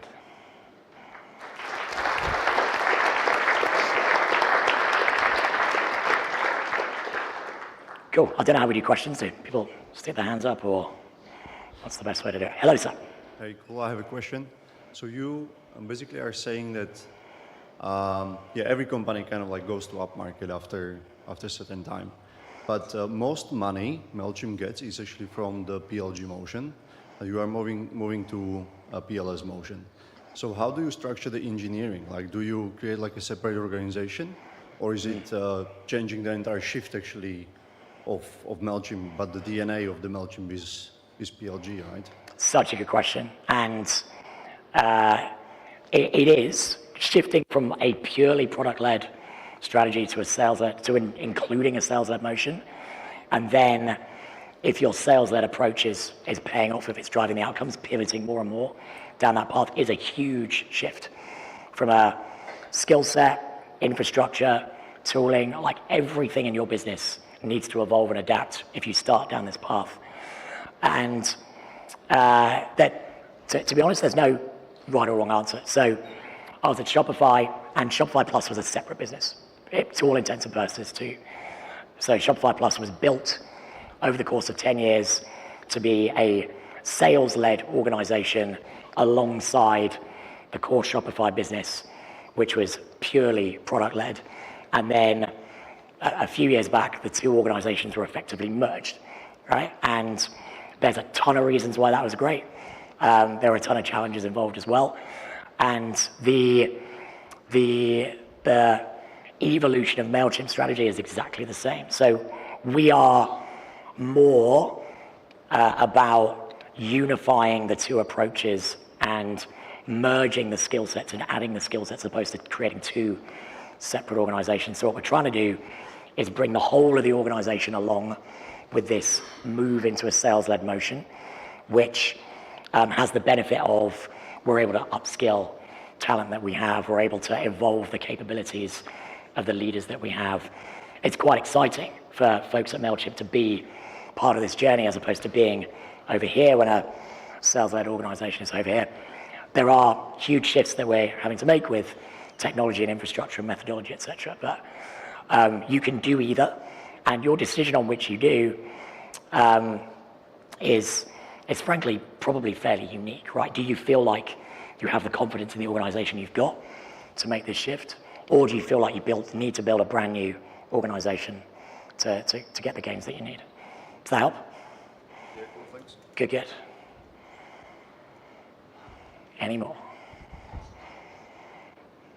I'm going to assume that I made such a comprehensive presentation that there's no questions at all. Are we good?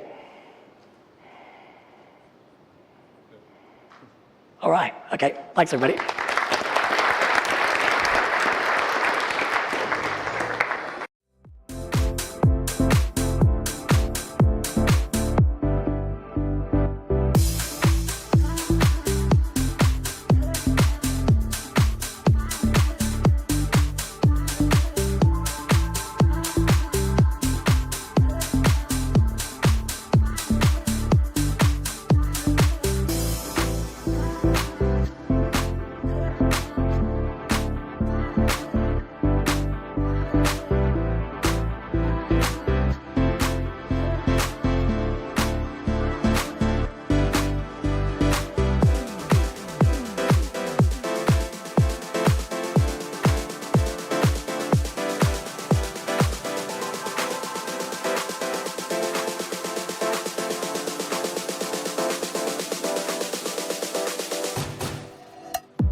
your arms around me, I don't stress.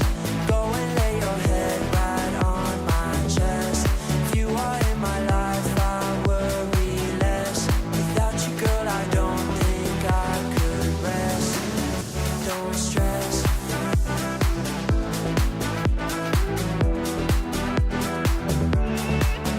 Don't stress.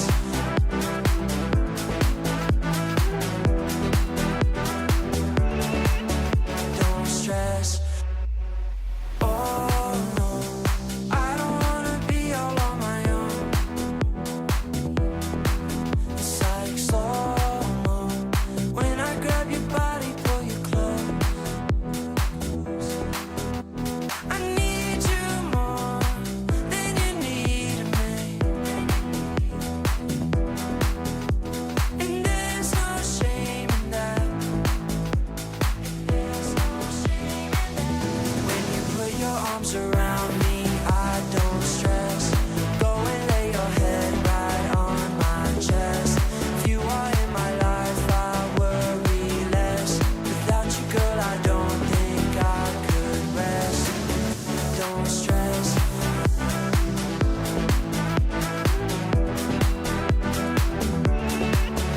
Don't stress.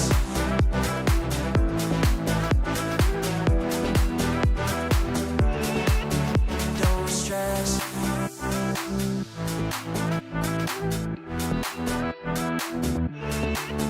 Don't stress.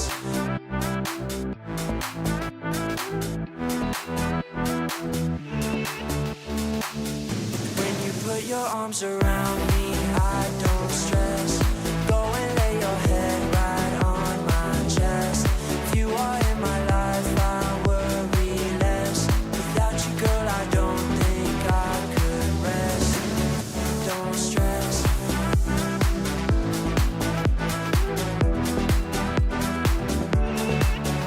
Don't stress.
arms around me, I don't stress. Go and lay your head right on my chest. If you are in my life, I worry less. Without you, girl, I don't think I could rest. Don't stress.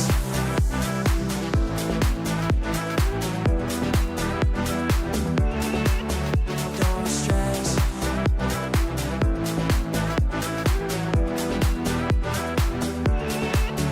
Don't stress.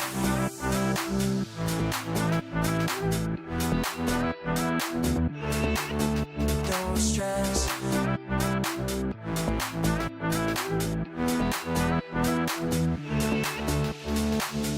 When you put your arms around me, I don't stress. Go and lay your head right on my chest. If you are in my life, I worry less. Without you, girl, I don't think I could rest. Don't stress.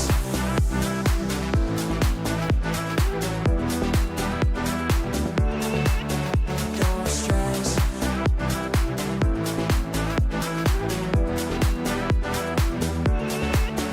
Don't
Please welcome to the stage Howard Lerman, founder at Rome.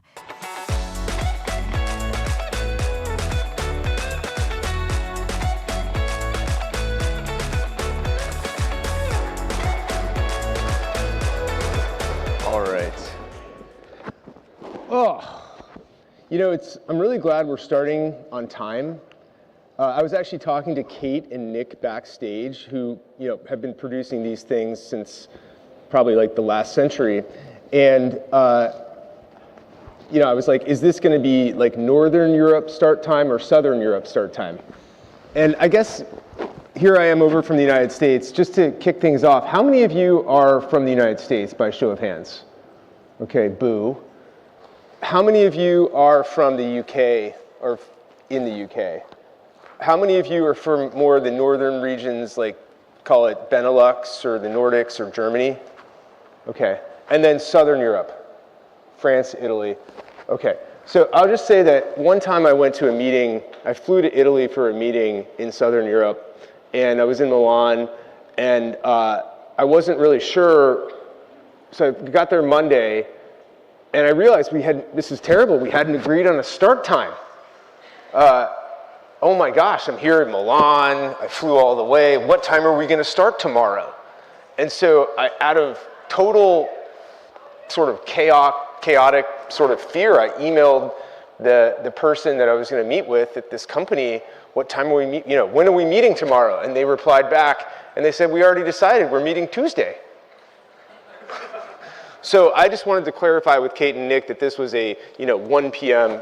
sort of punctual start time. I'm glad that we can be able to kind of do that. Look, this was actually kind of a hard presentation for me to put together. And why was this a hard presentation for me to put together? It's because everyone, forgive me, gets up here and kind of talks about some of the same old shit. Right?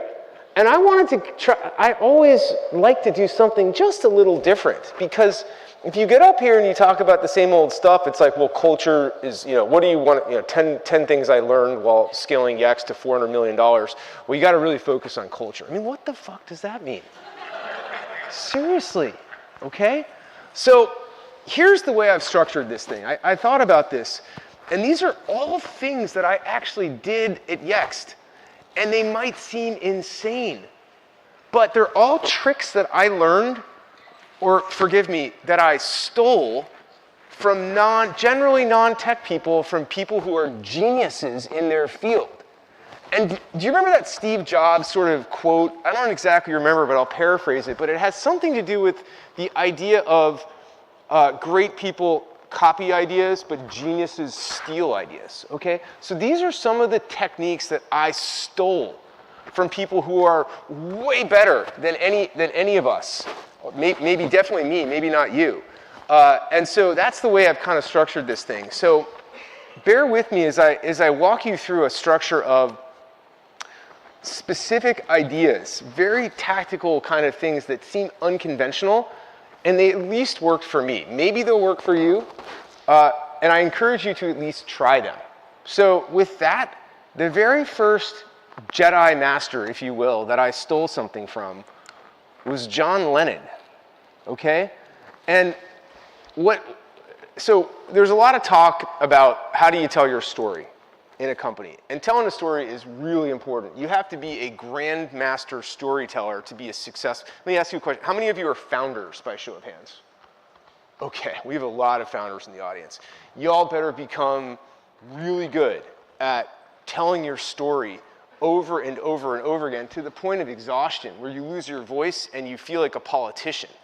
But nailing the storytelling is absolutely one of the most important things you can do. And by the way, for me to just say that, that's not good advice for you, because you already know that, right? And so, the boring presentation would say, nail your storytelling. Okay, thanks. How do I do that? Well, let me explain one little trick I learned for how to do this. And I just caught this quote from John Lennon once, and it unlocked my mind. And I think it's apt to be quoting a Beatles thing here, obviously, because we're here in the UK. What John did, and you see it says do live demos. I'll get there in a second. That's actually not the trick. That's not the first part of this trick. What John Lennon once said was, when he would write a song, he would write the song and he wouldn't write it down. Now, if you has anybody here ever tried to write a song, like musically? Okay, like you write down your story and you come back to it later. He didn't do that, and he encouraged George Harrison and other people in the Beatles to not write their songs down. And I thought this was a fascinating thing. And he said, you will know it's a good song that you've written if, when you come back to it a day later, you still remember it. Now think about how crazy that is, because if you're a teenage person in the radio and you're listening, this was like in the 60s when the Beatles were around, and you're listening to something, you're listening to a song, if for the first time you hear a song, like you may remember it or may not remember it. But if the author can't remember the song they wrote, how could they possibly expect the audience to? And I just thought that was a brilliant insight. And so this is a long, meandering story, a way of saying, when you are crafting your story, I think you should memorize your lines. I think when you memorize, the mere act of memorization, being able to remember it later, forces you to craft a great story, like a poem, like your, iambic pentameter, like some sort of phraseology. The process of saying that same thing over and over again and almost getting into like a rap-like rhythm around it is actually a formulative process in storytelling. And removing the words and saying them at certain beats and rhythms, I realize this is a little musical, will help people remember it. And by the way, that is how you're going to remember it too, and that's how you're going to craft it. So almost what I would say is the very first sort of cheat code I learned is memorize your lines. It's not that you need to be able to get up there and deliver something from memory. That's not the point. The point is the act of memorizing your lines is one of composition, and you will find yourself continuously editing as you do it, and removing, and mainly it's subtraction.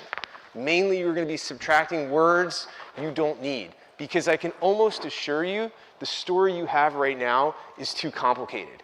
You need to be able to pitch your story or tell your story like a Beatles song, and not from the White Album. We're talking like the early stuff. You need to get up there and She Loves Me, okay? So that's the first lesson I learned, and I took it from John Lennon. And an extension of this lesson is to do the live demos. Live demos, I think, are highly underrated. My whole career I've been doing live demos. And by the way, like, they're super risky. They're incredibly nerve-wracking. I mean, you're practically, every time you use your product in a live situation, it has nothing to do with the risk of your actual product. We all know this. 100% of the risk is related to the Wi-Fi not working or the AV being shit. Unfortunately here, the AV is awesome. Nick and Kate, thank you for that. I can hear myself clearly. Everything seems to be working so far. That's hard, because when you plug a computer in, like you don't have the right dongle, like everything goes wrong. But here's the thing, you've got to take that risk. You've got to take the risk to do a live demo. And I didn't really want to put a picture of myself up here, but this is one picture that I did put up, which was, this was me in 2009. And by the way, this was before, like, you could transcribe something and prompt it like magic. This was pre anything working. And I got up in front of TechCrunch in 2009 and pitched a voice recognition product, and insanely, I did the demo in a live theater. And I got up there, just like an environment like this, and there was like 1,000 people or whatever, and Mark Andreessen was here, and Marissa Meyer was there, and Paul Graham was on the stage, they were the judges. And I got up and I did a live phone call to a random auto repair shop and transcribed it. Now, I had no idea what was going to happen with the feedback and the AV, and the odds of failure were probably like 1 in 4, 1 in 3. But what I've learned is that when you get up and you do a live demo, people understand that you're taking a huge risk.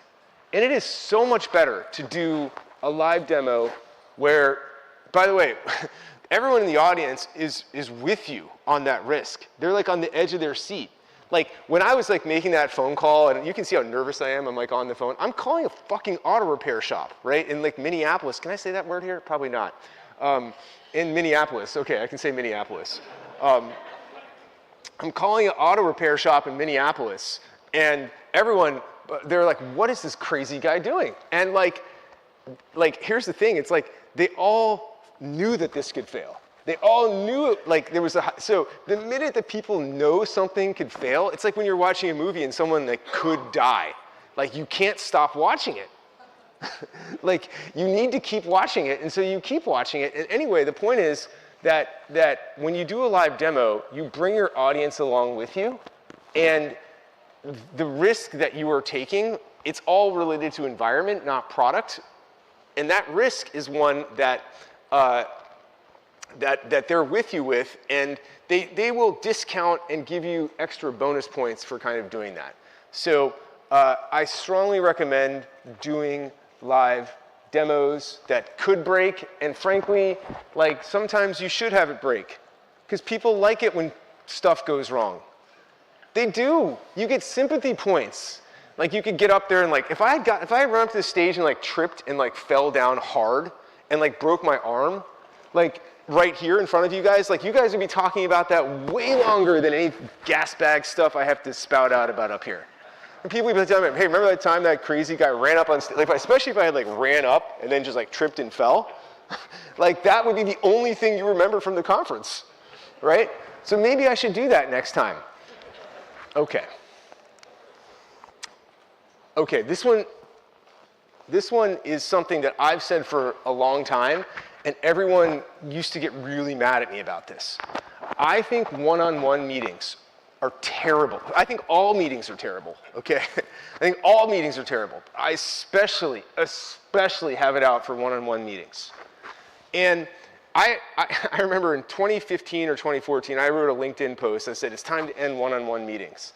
And practically every proper HR person and every proper manager in the world seemed to have commented on this thing, telling me what a terrible manager I was and how horrible it must be to work for me, and how I was just ignoring basic management principles by not setting up a regular weekly one-on-one for 1 hour with my staff. And gosh, you know, Howard, how could you possibly not be hearing about employee concerns, and what are you possibly doing to manage people? And then this guy starts talking about how he has a direct staff of 60 people, and he never has one-on-one meetings, and all of a sudden it's like accepted practice now. So I think the point is that it doesn't help to wear a black leather jacket if you're gonna try to do this. You just have to start a $1 trillion company. Apparently $1 billion company is not enough. All right, so why do I hate one-on-one meetings? First off, I can barely sit through them myself, right? But the main thing is that they tend to evolve into, first off, okay, let's talk about time. I also believe in the flat organization. I used to have, when I was running Yext, you know, probably technically 30 to 35 direct reports, but realistically everybody reported to me, if that makes any sense. Like I would just walk around and we just try to make stuff happen as fast as possible. Here's the thing, there's a lot of downsides to one-on-one meetings, but one of them is that, that you end up, if you have 30 direct reports and you schedule a one-on-one meeting with all 30 people once a week, all of a sudden, all you do all week is 30 one-on-one meetings. It's a terrible idea. It clogs your calendar up. Second, people, if they need to talk to you, they queue up the stuff they need to talk to you about until the meeting. So if I have a meeting with Kevin on Thursday at 2 o'clock, let's say I need to meet him and he's got something really urgent to tell Howard, the CEO. Well, guess what? Kevin is going to wait until Thursday at 2 o'clock to deliver the news or whatever, or work it through. But I think we should just do it right now. So people queue up all their items, and it slows you down because people queue up the things that they need to talk to you about. Next, people tend to get inventive. What they do is they invent things to talk to you about that they just don't need to talk to you about. And I don't have a problem with therapy. I am pro-therapy, but I am not a therapist, okay? And they just tend to turn into therapy sessions. And like you can sense that kind of happening. Well, people walk in and all of a sudden this bad thing, they feel that it's a time to air their grievances. And like, frankly, we're trying to start a company here and take over the world. I don't really want to hear about why you weren't happy with what Sally said to you or whatever. Like, it's just time to get shit done, get stuff done and move on. I just want to make sure they can't reuse the live stream, or at least it gets some bleeps in here. So Jensen now, today, famously, has no one-on-one meetings. He barely has any meetings at all. You have to imagine that NVIDIA feels like an amoeba, like an amorphous sort of, blob of people just getting stuff done at warp speeds to be able to produce things and go faster and continue to accelerate their speed, not clog things down and slow things down and kind of do it. So this is a trick that I was always using, but now that he has legitimized it, you should feel free, and I give you all permission to cancel your one-on-one meetings with your team. I promise you, if you do this, your calendar will be, this is the single most important thing that, besides breaking my arm on the stage, this is the single most important thing that I hope you take away from this. Cancel your one-on-one meetings. Stop having them. By the way, that doesn't mean that if people don't need to talk to you about something that they shouldn't, right? So if you need to talk to me about something, come, let's do it. But don't wait till Tuesday. And let's not have some regular scheduled thing for you to be able to just sit there and do stuff. Gosh, we're only on number 9. I better move this along. Okay. Oh, this one's bad. Founders. I am such a jerk. I hold Sunday night executive meetings. Now, the room sort of went silent when I said that. Do people here, is Sunday like a sports day here? Like, what's the vibe for Sunday? Sports? Drinking? Yeah, I see. Okay, drinking. Here's the thing. When you are starting a company, every possible thing that could go wrong will go wrong. And then more things that you did not anticipate that will go wrong will go wrong. So one of the best hacks that I figured out was holding Sunday night executive meetings. And I see John and Grace sort of chatting here, and they understand that. For me, I always hated Sundays. Sunday is the worst day of the week for me. Because I'm constantly thinking about what we're working on, the mission we're trying to do it. And Saturdays, there's always a flow of work on Saturday morning. When you kind of wake up Saturday morning and people are doing stuff. I actually always send up my board decks on Saturday morning before the board meeting. I didn't write that in, but that is a tip you should do. The best time to send a board deck is Saturday morning, the week before your board meeting, because the VCs, are there any VCs in the audience? Awesome. Okay, there's no VCs in the audience. So they don't do anything. Okay? So they're just like skiing or, I don't know what people do for fun, but like they're vacationing, they're in Aspen, they're in Zermatt. And they're all, exactly. And like they're all like standing around like talking. And Saturday is like not a different day for them because they don't, Thursday is like Sunday to them, okay? So when you send it Saturday morning, they're like, oh, I think we got one working here on a Saturday. But usually they're probably like, taking like a private jet back from Europe that day, back to San Francisco. And if you catch them then, they'll read it Sunday night. It will show up first. So Saturday is the best day to send your board deck. And I always do this. By the way, you do your board meeting probably on Wednesday or Thursdays, put them there, and then send it out the Saturday morning before. I'm totally lost here with what I'm talking about, just to say it. I have no idea what time it is, what time zone I'm in, but I do see Tim Cook here. So back to Tim Cook. So you send out your flow of work stuff on Saturdays, and then Sunday nights, we hold our exec meetings. And so for me, and what I always did was I do them, we start at 8 p.m. And like by 8 p.m., 9 p.m. Sunday night, people are ready for that next round of work. And by the way, this is not the rank and file, okay? I'm not saying that like you need to ask all of your team to work Sunday night. What I'm saying is freaking founders who are starting the company and trying to do something impossible and move a rock up a mountain ought to be available at 8 p.m. Sunday night for an hour and a half to plan out the week.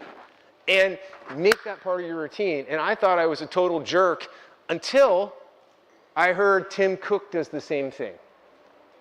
Tim Cook holds his exec, and by the way, it doesn't have to be like a meeting with video. It can be a call.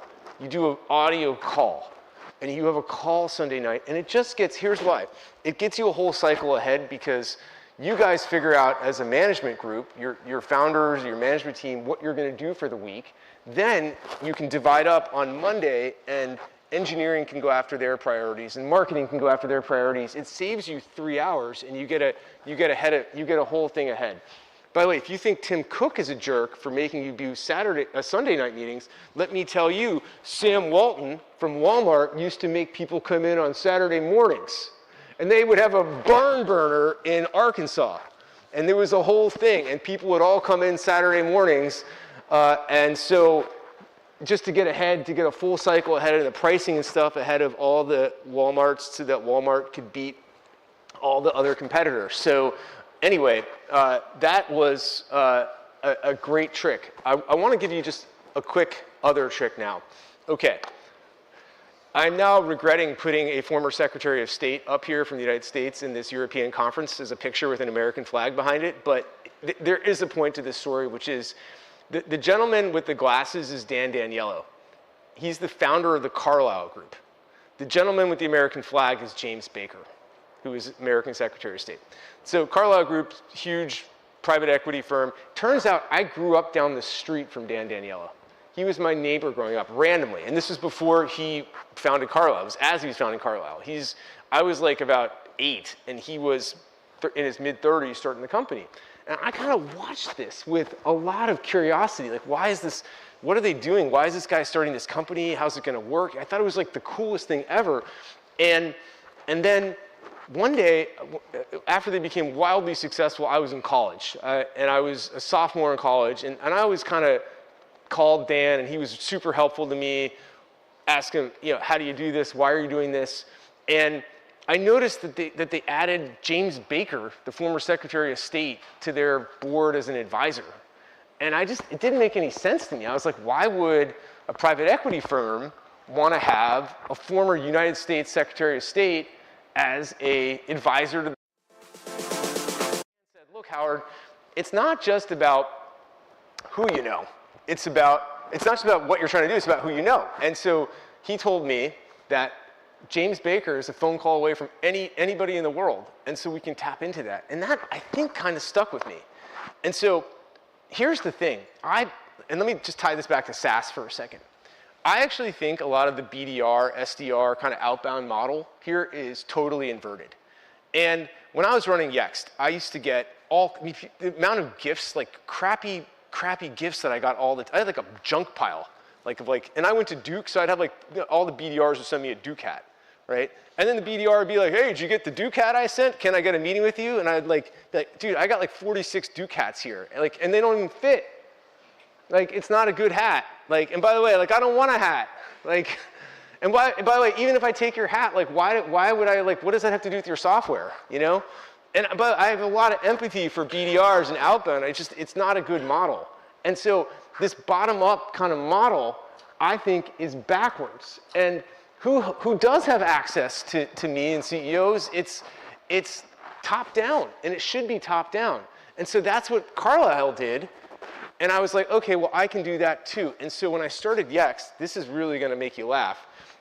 We were starting up this vertical SaaS business. We were starting up a lead generation thing for gyms and for veterinarians. So I called the past president. The guy in the suit is the founder of URSA, which is the trade organization for gyms. And I called him and I made him advisor. And guess what? Rick Caro is a phone call away from any gym in America and got us into, and you might not know these brands, but Crunch and Equinox and Bally Fitness. And we had, within 6 months, 2,000 gyms signed up. And we're like, okay, this model really works. What am I gonna do next? We want to sell to veterinarians. So can you guess who the guy holding the dog is?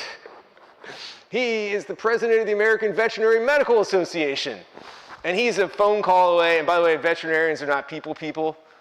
This guy, and by the way, I can't even begin to tell you how silly this is. This guy's name is Dr. Little, which is a whole other story in itself.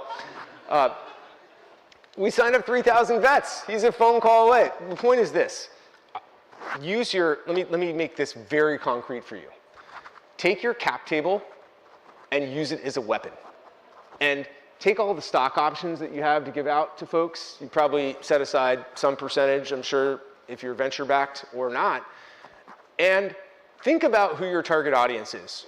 And instead of investing heavily in BDRs and SDRs and outbound to generate demand, use your stock options to bring on advisors who can make a fast introduction to the top people immediately and get you in. No BDR is going to be able to get a meeting with the CEO of some place. Now, maybe your target audience isn't CEOs. Even still, it's much easier for Rick Caro to call up the CEO of a gym and get you into the right place, top down. They don't even, when you're selling to people that are not the CEO but are a couple rungs over, when you come in through the CEO, the customer, the prospect doesn't even know kind of what's going on behind the scenes. They might think that they have to buy.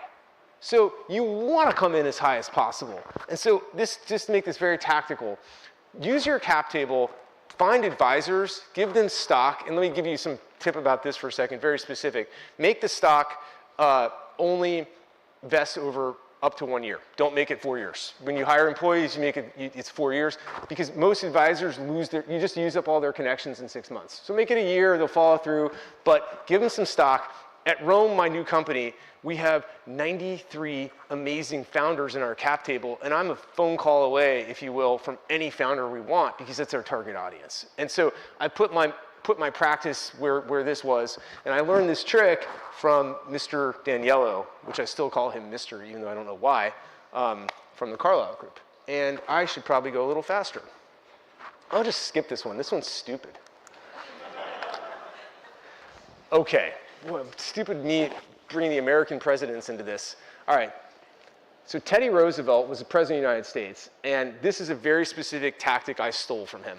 So as you know, I'm very against one-on-one meetings. But as you grow your company, you need to keep in touch with what is going on around the world. And so Yext opened offices in London and in the, in the Netherlands. We had offices in Japan and Beijing and from all over the world. And one time I noticed that, that Teddy Roosevelt, I read this book about him by Doris Kearns Goodwin, The Bully Pulpit, which is an amazing book.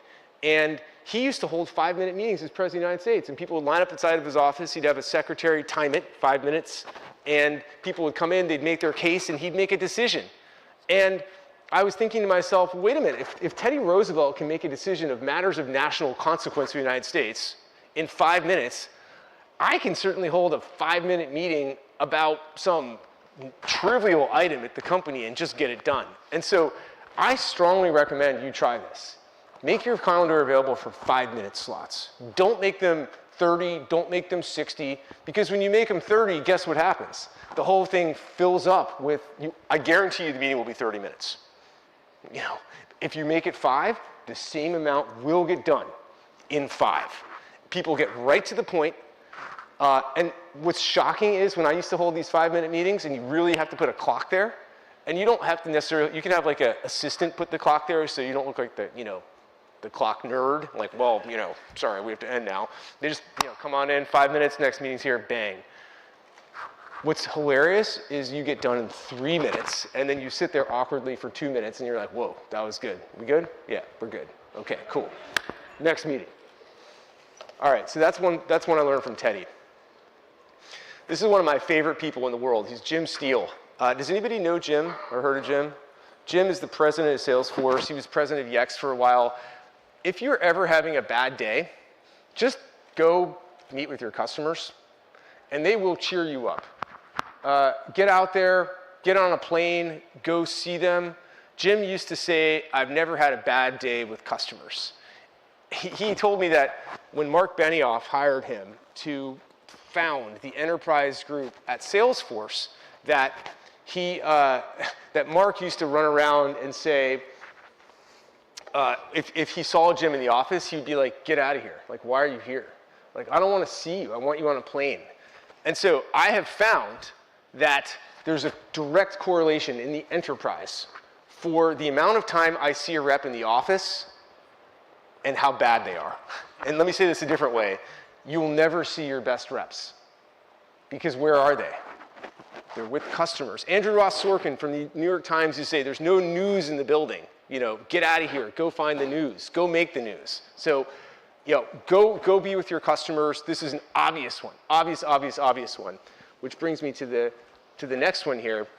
This is a super tactical one. So, I never said this before, but one time Intuit thought about buying Yext. I don't know why I just said that out loud, but I don't care. I'm not the CEO anymore, so I can say whatever I want. And it's fine. Like, so this was 10, 12 years ago, way before we were public. And we sort of talked about it a little bit, and I actually got to know Bill Campbell before he died. And I was like, what, you know, like there's this guy, Brad, who was running Intuit, and there was Scott Cook, who was the founder and the visionary genius. And then there was like Bill, and Bill showed up and was like talking to like a sports coach, you know, and he was like, let's go, champ. And I was kind of like, what, you know, why, what's the point of this? And then Eric Schmidt wrote the book $1 Trillion Coach about Bill after he died. And here's a really tactical point here, which is I learned at Yext that you have this position in your company. So founder CEOs by show of hands. CEOs. Okay, how many, keep your hands up if you're also the chairman. How many of you are the founder and CEO but not the chairman? Okay, that is the way. And let me explain why. And by the way, if you're a founder, CEO, and you are the chairman, I recommend, this is a hack, and by the way, I did this at Rome, give up the chairman title. Find someone who is amazing, that can open doors. Maybe they've been the CEO of a big company before, maybe they're in your industry. Give up the chairman title, make that person the chair of the board. The chair of the board has no power. It's purely ceremonial. It's just a title. They call the meeting to order. That's all they do. They call the meeting to order. There's some organizational stuff that goes on. And if you're a Series A company, or even earlier, here's a trick. And by the way, since there's no VCs in the audience, I can give you a trick that gives you a little bit of advantage over a VC. If you are a Series A company, and your board construction is 2 founders and the VC, you've raised an A round. So maybe there's 3 people on your board. But the VC has all the sort of preferential voting rights and all that kind of stuff and has to approve any financing. One thing you can do is if you were to find somebody that is just like a totally next stratosphere person and go to the VC and say, hey, I'd love, you know, you go and you find a Bill Campbell, you say, hey, Bill Campbell is interested in being on the board. What do you think? And if they're well known, the VC will almost invariably say, that's awesome. This is a really positive signal. It's, you know, the fact that somebody like Bill Campbell is willing to join the board of this company means that there's something potentially awesome happening. So hell yeah, we want to put Bill on the board. And as the chairman. And so here's something you've done. You've basically bought yourself an extra board seat. Because later on, Bill's going to be, likely is going to be in your corner, and all of a sudden you have someone who is overpowered in your corner on the board as an extra seat, and is also the chair. And I can almost assure, and the way to say it is, hey, somebody like Bill wants to be an independent, right? And it's kind of a no-brainer to get someone like that on your board. So I did this at Yext, and I did it at Rome, and I put on, and like, you know, what I recommend you go for is a person who has been around to the other side and has gotten to a level or two kind of like more than where you have been. So at Yext, I asked Mike Walrath to be the board chair early on and gave up the title. And at Rome, when I founded the company, I asked Brent Saunders, who at the time was the CEO of Allergan Health, which is a $95 billion pharmaceutical company. And I had been through a $3 billion company with Yext, but I had never been to a $90 billion company like Brent had. And so Brent is the chairman. I gave up the title. It was a total no-brainer to do that, and easy to kind of get done. Okay. Every piece of advice in the world is going to say, hey, founder, as you scale, you need to delegate. Do not delegate. Do not. Do not, just repeat after me. Do not delegate, okay? Like, here's the thing, you will have to delegate functions. So I'm going to give you the exact order of delegate, this is your delegate function for the engineers in the room. Okay. Delegate things in this order. First, delegate legal. That's easy. Then delegate accounting, then HR, then strategic finance, then delegate operations, then delegate demand gen, sales, customer success, engineering, storytelling. The second to last thing you should delegate is recruiting. And then never, over your dead body, over your corpse, delegate product market fit. You as a founder, and I'm speaking to the founders here, your job as a founder is always to completely own and dominate product market fit. You cannot hire someone to run product. You cannot hire someone to figure out product market fit with customers. You, only you, it is the single most important thing you do. Everything else is window dressing, naming a chairman, figuring out how to do Sunday night exec. These are all little tactics. But the core essence of the meaning of being a founder is finding and holding and hugging product market fit and never letting it go. And that can be for your existing product line, if you launch another product and another product, but never, ever delegate product market fit. And the last one is this. Have fun. It is your company. Just remember that. You're all, nobody knows anything. Just remember that. Like, you're all like out there walking around. Everyone's got this advice, and you're all here to get advice from me. I don't know anything. Like, nobody knows anything. We're all specks on this planet flying through the sky here for a blink of time. Okay? It's going to be over soon. But here's the thing.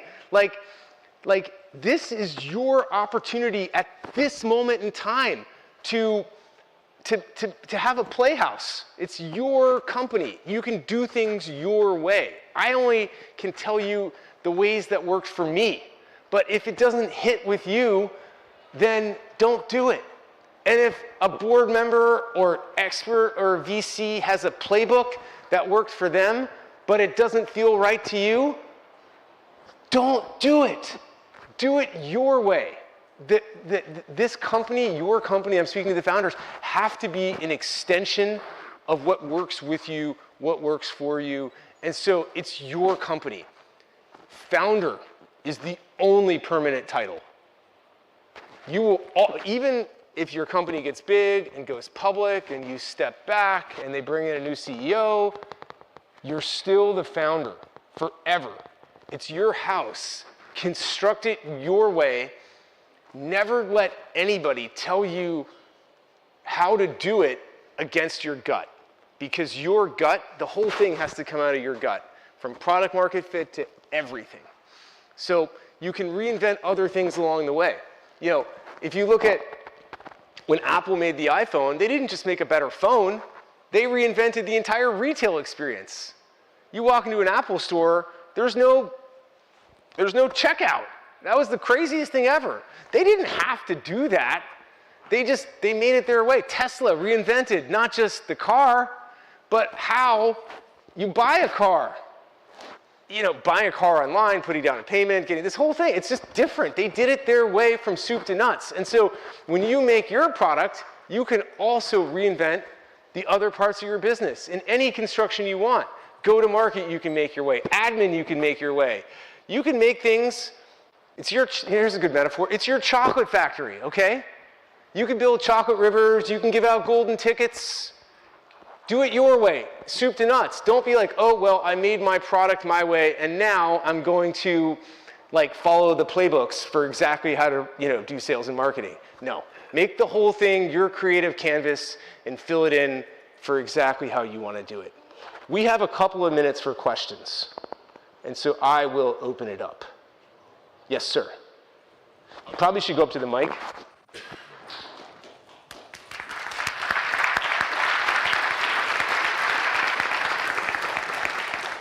Thank you, that was very entertaining and insightful. How do you acquire and incentivize strong board members? What's your advice here? So the first one is like, decide who you want. Don't be like, oh, I'm looking for some strong board members. No, like, you know how like if you want someone of the opposite sex to like you, you have to pretend you don't like them to get them to like you back sometimes. You know what I'm saying? Come on, you know what I'm saying. Okay, don't do that here.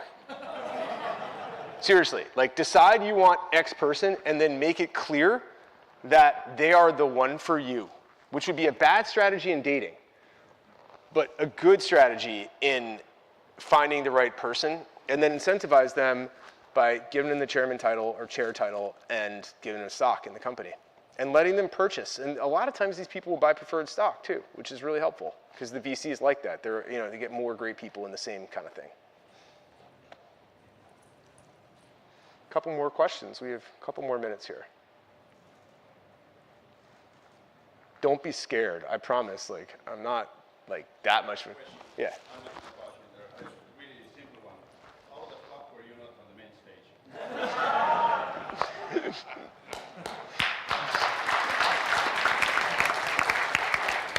If I told you I didn't even know that this wasn't the main stage, because I just showed up here today, sort of half hungover, and they're like, do you have your slides? But maybe I should have submitted my slides earlier, but thank you for that. I appreciate that. Are you a founder? No, just tagging along. Good. Yes. So, I mean, like watched your speech, like live demo at Rome yesterday at the Wilson Music Hall, by the way. Very fun script, very fun live. One question on basically, it's all human in sales, like human interaction and communication. How do you see differences between North America and mainland Europe, and especially like Germany and Switzerland as like the world's second largest SaaS market? Bist du Deutsch? Ja, kann auch Deutsch reden, ja. Soll ich Deutsch sprechen oder Englisch sprechen jetzt? Yeah, for the audience, probably English more helpful than Swiss German. But. Ich liebe Deutschland. Ich denke, es gibt viele Leute in Deutschland. Ja? Okay, we'll go back to English. So, for SaaS, are you with a North American company going to Europe or vice versa? No, Swiss company building and scaling sales quickly for B2B SaaS founders. Yeah. So, I think that every country has its own unique flavor. I think for a Swiss company looking to go to North America, you just got to kind of be there. I also think people, and in general, you're witnessing a shift of like kind of geographically centered companies to just like, who cares where the company is, right? Like, in this world in which we live, so many companies are distributed, and as long as you have support in the region that is going to be in the time zone where you can service your customers, who cares if the development center is in Brazil or if it's in Switzerland or wherever you can find the best talent. So I'm a believer in a globally distributed workforce. Now, selling into each country is obviously different, and it depends on your model, if it's PLG or enterprise or inbound or how that kind of works. But what I would just basically say is, the DACH region, so Yext had a pretty big presence in DACH. We had, the hardest part about DACH, I'll leave you with this one thought, is like, I never knew where to put our headquarters in Germany. Like in the UK, where do you put your headquarters? Here. In France, where do you put your headquarters? In Germany, I tried a headquarters in Berlin. People were like, oh, the unemployment rate is high in Berlin. It'll be easy to hire there. You should put your HQ there. Well, guess what? It turns out there's a reason the unemployment rate's high in Berlin.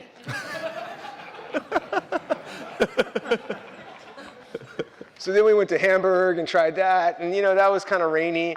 And then we went to Munich, but then it turned out all the customers were sort of in like the Dusseldorf kind of Ruhr kind of area. So I never could really figure it out, but we did have a pretty big business in Germany. Zurich is, you're probably from Zurich, I'm guessing. So that's a great city with a lot of great companies and great engineers, and a lot of good mapping engineers from Google are there. Thank you. We're done.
arms around me, I don't stress.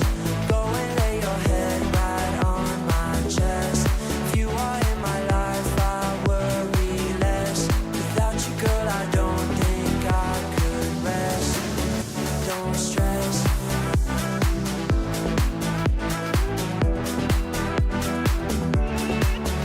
Don't stress.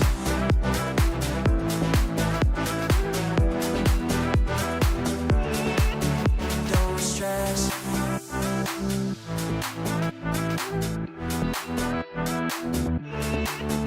Don't stress.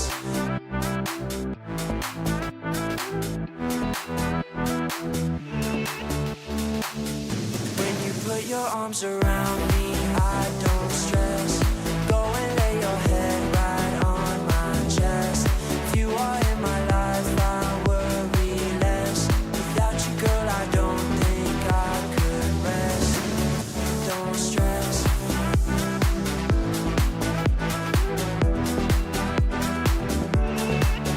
Don't stress.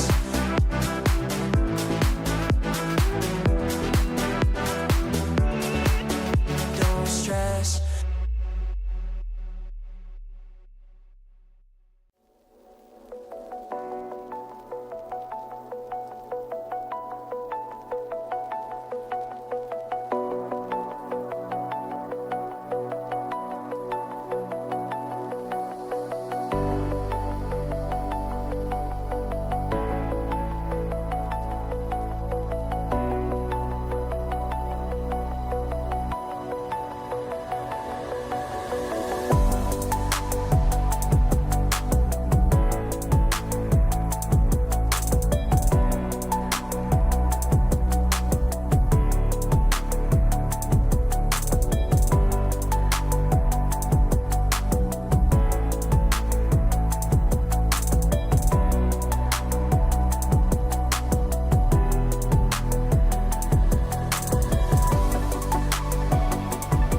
Please welcome to the stage Spencer Burke, SVP of Growth at Braze.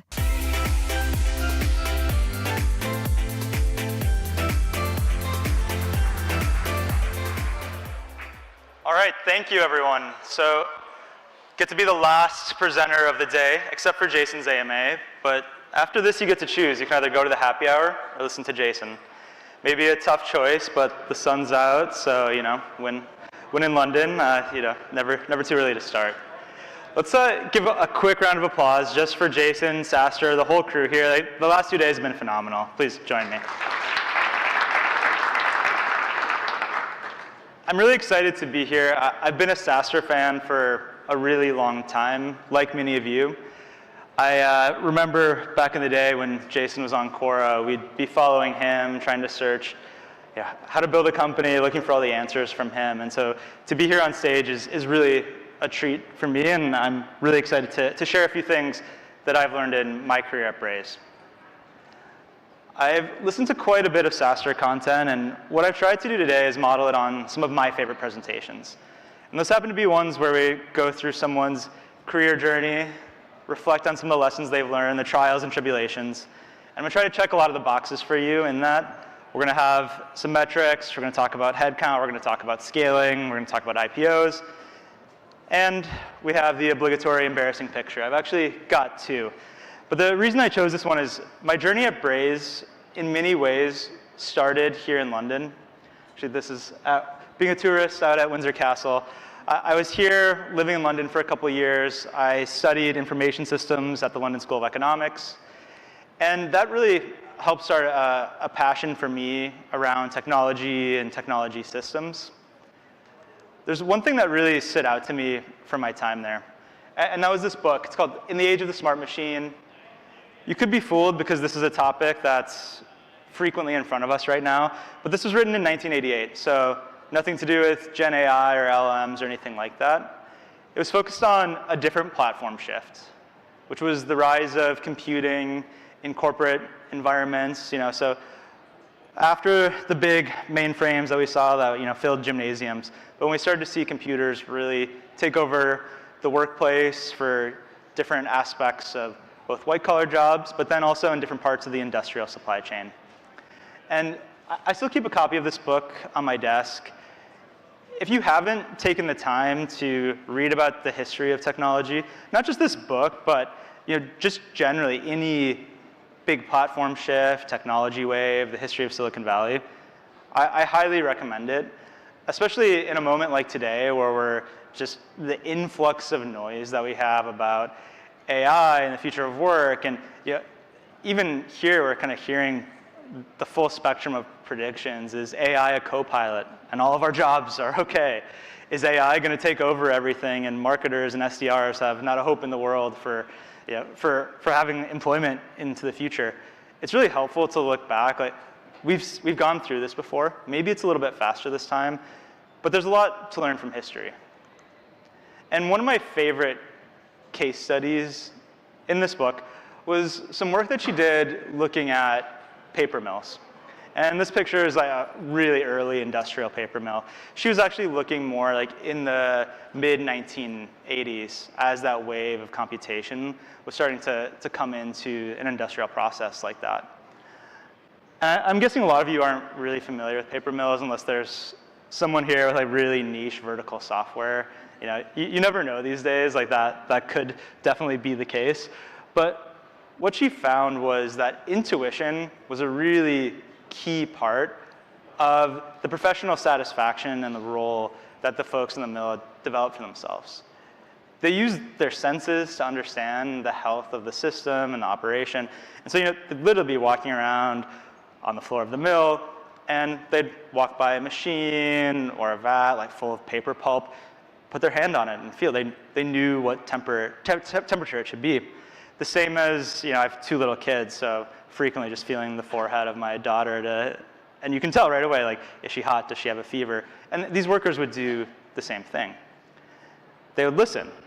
If there's a sound that was out of place, they knew how it should sound. Similar maybe a parent who's really into cars and they know exactly what that engine should sound like. If there's some knocking or some clicking or something, They know what it is right away. And that was the same for these workers. And that all got disrupted. We're going to talk more about that and connect that back into some themes, but I want to leave you with like two thoughts on this right now. The first is that we've gone through historical platform shifts that have made big changes on work. So in some ways, this isn't new. It's happened again and again and again. And in this AI moment that we're all in, you can internalize that, keep that thought. And the second thing is, even on a more micro level, there's many moments in scaling and building a company where you go from something that's really driven by the intuition. And this could be your founder who really intuitively understands a marketplace. It could be a salesperson who has a knack for selling and positioning and building relationships. But over time, as you're scaling, you start to talk more about automation and dashboarding and being data-driven.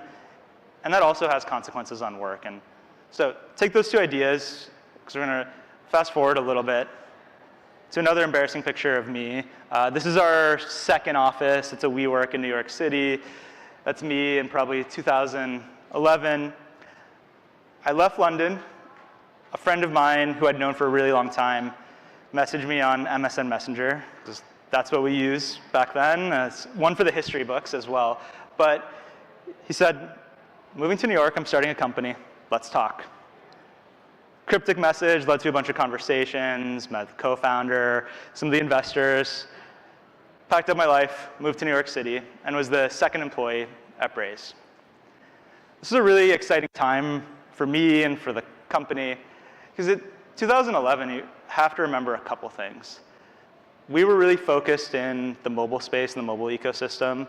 The iPhone then was about 4 years old, came out in 2007. The App Store wasn't part of the first iPhone. That was closer to 2009. So we were 2 years into this ecosystem that today, in 2024, we take completely for granted. But if you remember the early App Store, what were the apps? Calculator apps, flashlight apps, soundboards. Like, anyone remember like using some of these before brands, before there was Deliveroo, before you could stream everything on your phone? That's what we were downloading onto our phones, and that's kind of the time period this was in. It was also a really interesting time in the New York tech scene. It'd be a few years later, but we'd hired our first people in London as well, and I think everyone in Europe can probably relate to this to some extent. The tech scene was just very nascent back then. There were a couple companies people knew about, mostly in the consumer space. This is like Tumblr, probably have heard of them, had some trials and tribulations since then. Foursquare was a New York company out of this era as well. On the SaaS side though, there were a couple ad tech companies, not a lot. And I think parts of London and Europe were in a very similar state. If you were building a career in SaaS, building a SaaS company, chances are you're in Silicon Valley. But that was the time period that we were in. I was the second employee. We had our 3 founders, iOS developer, and then me. Like a lot of the team, I was doing every job under the sun. I mean, even our co-founder was choosing our health insurance, then ordering lunch for the office every day. It really was, like, if you're in that stage right now, you know it's incredibly fun. The whole team is rallying together. Everyone's doing everything. At times, I was BDR, I was field marketer. Heck, I was even a product manager. So we'd hired a bunch of engineers, but we hadn't hired any PMs. It's just a lot of the conventional wisdom that you get at being at an event like this and reading about how to scale teams. It just wasn't the same quality back then. And so we were really scrappy, doing a lot of different things. And one of the defining characteristics for me at this time was like we were trying to find product market fit. And as many of you know, that's really, really difficult. When I started, we had no products, no revenue, no customers. We're just fighting to survive, iterating on the product, going to every event we could, trying to find those first beta customers. And again, like none of the thinking, there wasn't like a customer discovery process you could go download from some venture firm. There was no like the language around design partners that early stage companies use now. None of that really existed, and so we were finding our way through that. Versus today, when it comes to something like product market fit, even over the past couple months, Sequoia, First Round, have released these incredible frameworks for thinking about phases of product market fit, how you know you have it. For us, it was one of those things where You kind of knew it when you had it, but before that, you're scared, you're fighting to keep lunch on the table and to keep the team growing. But there's a chart that I like. This is I think we have from like early 2015. So this is like three and a half years in through 2017, our revenue growth. This is basically product market fit. If you had any questions on what it is, it's just tremendous growth that's putting wind into your sales. And it's also really scary because you go from having no customers or a couple customers, really close beta partners, to this. And it's great, right? Like revenue wins really fuel the team. But there's a lot of challenges that come with that. One thing Jason talked a little bit yesterday morning about the triple, double, double, double as kind of a formula for getting to 100 million as a SaaS company. You can see like the tripling in here, which is like part of our formula for success, and I think kind of proving that pattern. The person who formulated that, Neeraj Agarwal from Battery Ventures, is one of our investors on our board, so you can see some of what he saw in the company around this time.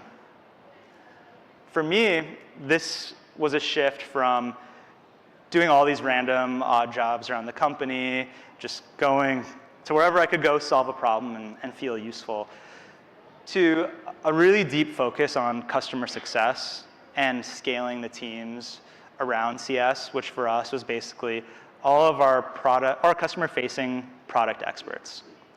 And similar to the tech scene in New York at the time, you couldn't find a CSM. Like if you put out a job description, like, I want a CSM with 7 years of experience in MarTech, software as a service, you're not going to find anyone. Those companies didn't exist. Those people didn't exist.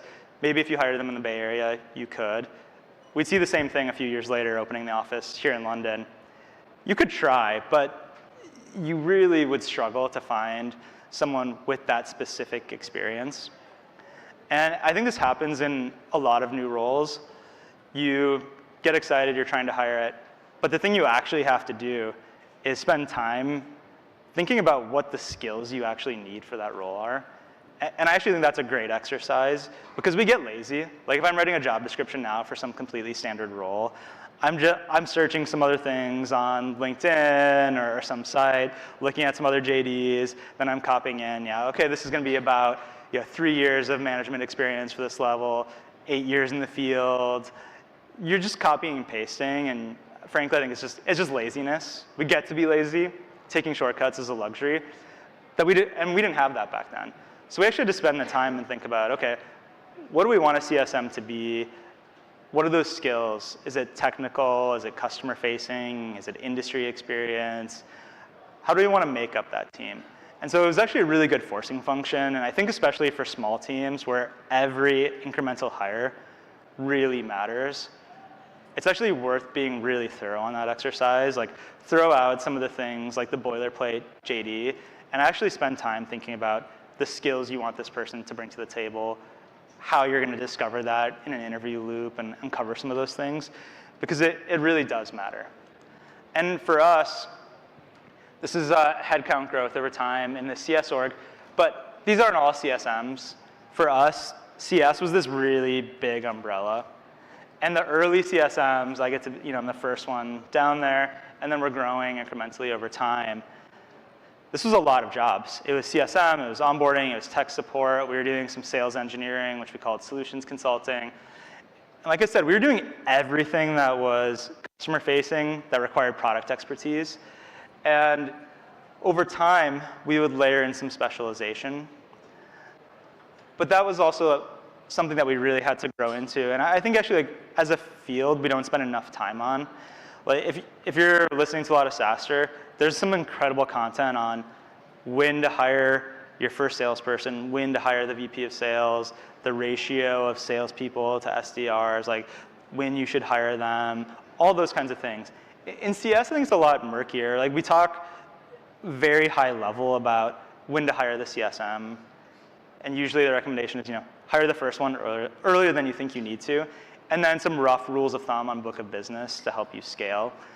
But what actually happens, and I advise a couple companies, talk to a lot of CS leaders.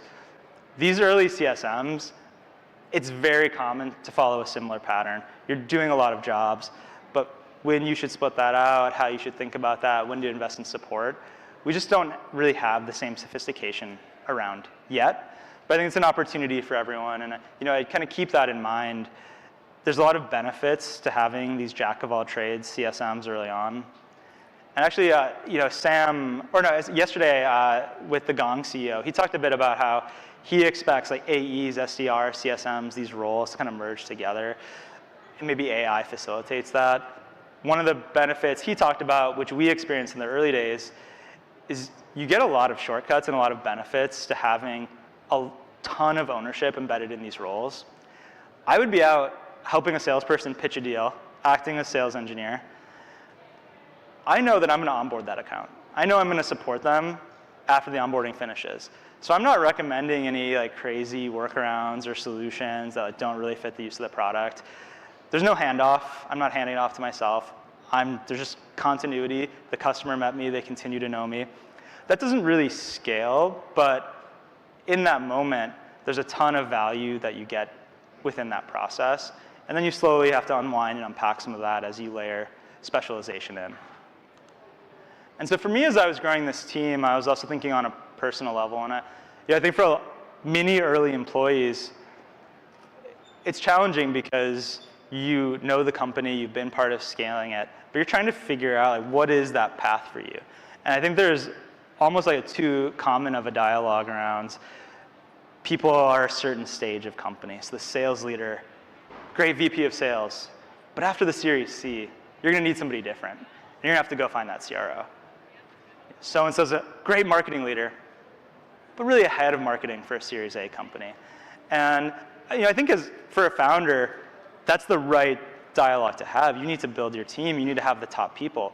But more empathetically from the position of an early employee, you're so excited about this company and you're trying to find the right path for you, how to continue to be impactful. And for me in this world, okay, career in a box, what's next for CS? Well, okay, Chief Customer Officer, maybe CRO. That wasn't a super typical pattern at the time. Thanks to people like Jason, Nick Mehta at Gainsight, this idea at CCO had come pretty common and started to formulate as an industry standard. So I thought to myself, growing the team, excited about this, seems to be working. Sure, like that, there you go, that was it. And talk a little bit more, like obviously you can see that's not my title. I've done something a little bit different today. But I think this is a really important exercise to think about, and especially if you happen to be someone who's an early employee at an early stage company, to start to think about what that vision is for yourself. And maybe if it doesn't fit into a box, how do you start to really shape those opportunities and add value, but do it in a way that energizes you? And for me, one of the things that I did, because I could start to see signs of this, but I was really excited about the specialization, the org design, and then thinking about how we could use technology to scale more effectively. And one of the first things that we did, like I said, was we started to think about this early, kind of do everything CSM to kind of a more specialized role, and then kind of further specializing on that. And so the first stage for us was within the CSM department, we hired leaders to lead sales engineering. We hired tech support people. Those reported to me for a while, and that was, for me, kind of getting an opportunity to get re-entrenched in what I think of as like a 0 to 1 building type mindset. The rest of, like the CSM function had a little bit of scale, so for me it's like the 1 to 10 order of magnitude. But it's like, hey, we need our first support person. We need to build a ticketing system. We need to build this process. So getting re-entrenched in the 0 to 1 was really exciting. And so the specialization was also this opportunity to kind of rethink this, build new process, bring in new tools. And we did all this within the CS universe. But then over time, we also started to see these roles weren't the end of the story, but also there was better alignment into other functional areas. And so we began this process kind of toward the end of that 2017-ish timeframe, where sales engineering, super aligned to sales, more common org structures for that to report into a sales leader. We made that change. CS also got a little bit simpler in the process. We were more focused on the customer post-sales. We were focused on retention, reducing churn. At the same time, we started to see how scaling tech support was really critical for our product, and our customers were asking for more responsive support, and we had a small team doing that. We brought in a leader from the outside, pulled that team out, and created its own technical support department. And we did the same thing with our onboarding team, which became the seed of our professional services group. But that evolution kind of happened slowly over time. Again, we didn't have a playbook for that, but we were really, really careful about thinking that through. And I think like one of the advantages for me as like someone who'd been really invested in the company at an early stage was like I wasn't an external leader coming in and like, you know, typical trope, I want the biggest team possible, I'm gonna kind of build my empire, I'm a big experienced leader, I need all the headcount I can get. So all these teams, you have all these people, we're gonna keep them all together. For me, it's like, I just wanna do what's right for Braze. It's not about how many people I have, how big the org is, how big the budget is. If it's better here, if I go talk to someone who's really experienced in this space and they say, oh, we made this change around the same size, here are the benefits. Collect that data, weigh the pros and cons, and start to do that. And so that was the journey we went through. Like I said, I think this is a really overlooked part of the scaling process, especially for these customer-facing roles who really become your deep product experts. CS leaders that I talked to today, they're wearing a lot of these hats, they're trying to figure this out. I think the one area, at least from my own learning, that we underinvested in early on, in part because we're a somewhat technical product, even though we serve a marketing audience, was we didn't invest enough in technical support. And so over time, we had to play catch up on that. The CSMs are worried, oh, I've been the one nurturing these relationships, and now you're just gonna ask the customer to open a ticket. They're not gonna like that. And then you do it, and the reality is the customer loves it because these teams are optimized on things like first response time, time to resolution, customer satisfaction. And a great support team is a machine that is super responsive to solving customer problems. Whereas often for CS, you're building relationships, you're helping guide strategy, you're driving product adoption, and that's a different motion. So I think like I encourage everyone to like look really carefully and like try to map that out for your org. Like the more you can look into the future on this stuff, I think the quicker you can be smart and make some early investments that really pay off. And I think especially for CS, where you can tend to get pretty attached to how things are, you can get a little bit over-attached to your customers. Pulling us back to my historical analogy with the paper mill, it's the same process for the CSMs. They are driving adoption and account health through their intuition. We measure this, we call it sentiment. I'm sure like, if you have CSMs, you probably have some kind of sentiment, red, amber, green, 1 to 10 score, something that's capturing CSM sentiment. That's them talking to the customer, updating a field in Salesforce or Gainsight or Catalyst or something like that.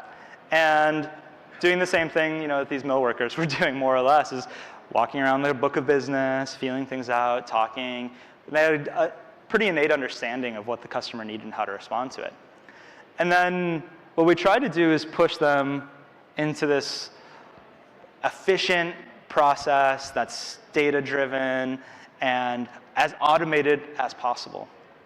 And in the case study on the paper mill, these workers went through this experience of walking around, using their intuition, to sitting in a control room with a dashboard, like an actual control panel with gauges, lights. And so they went from listening and feeling and seeing and sensing to, all right, this gauge is at 7, this red light's flashing. All right, what does that mean? They'd open a 300-page manual. There's no Notion or Confluence or anything. And they page through and say, like, okay, that plus this. Okay, now I need to go input this command and do this thing. And so it totally broke this intuitive work for them. And that's not to say the intuitive work was better, but in that moment of change and in that moment of disruption, it's really freaking painful because they didn't know what to do anymore. And they used to know what to do just by instinct. And I think almost every sales, especially account management and CS team goes through this process where you're really driven on the intuition of the person in role, the relationship with the customer. And then you're like, you know what we're going to solve this with? Dashboards, customer health scores, alerts. And so that job that was picking up the phone or getting on a plane and going to the customer's office is Monday morning, open up that dashboard, look at that report.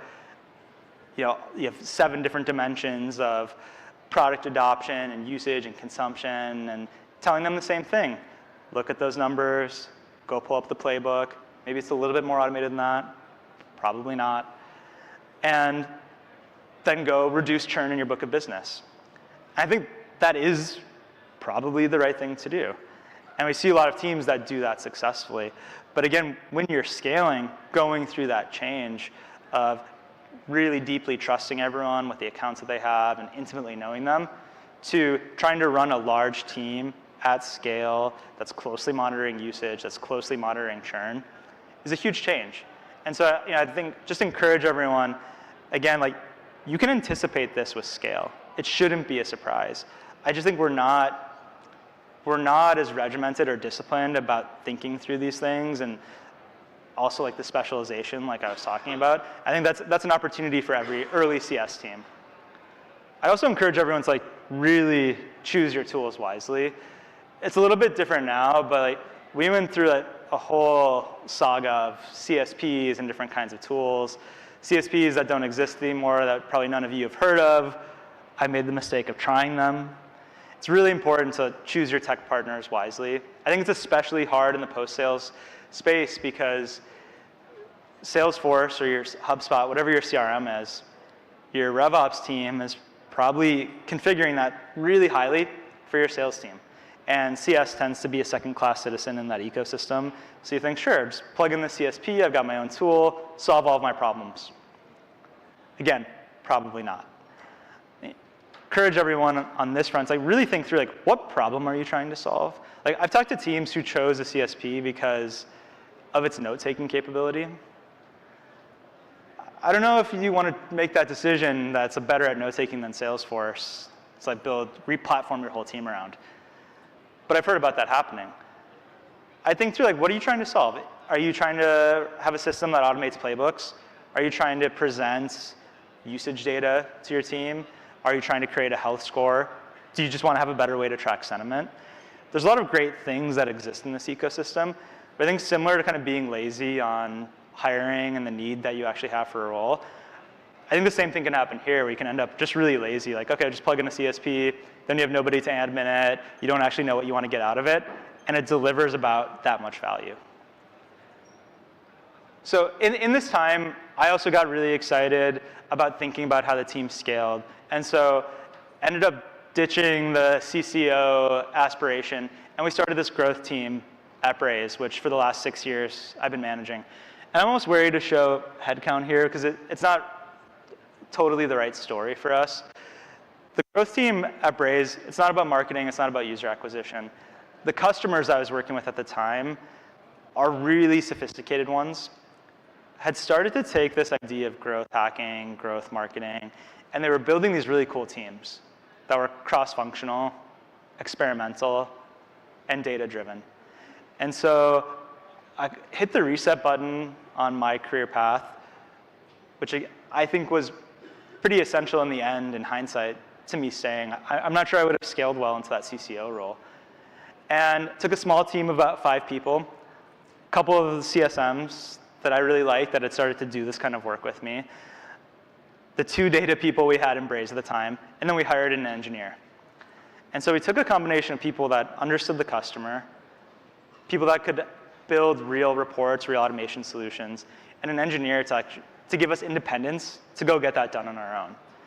And we initially focused on all of the challenges we had in CS that we couldn't figure out how to scale.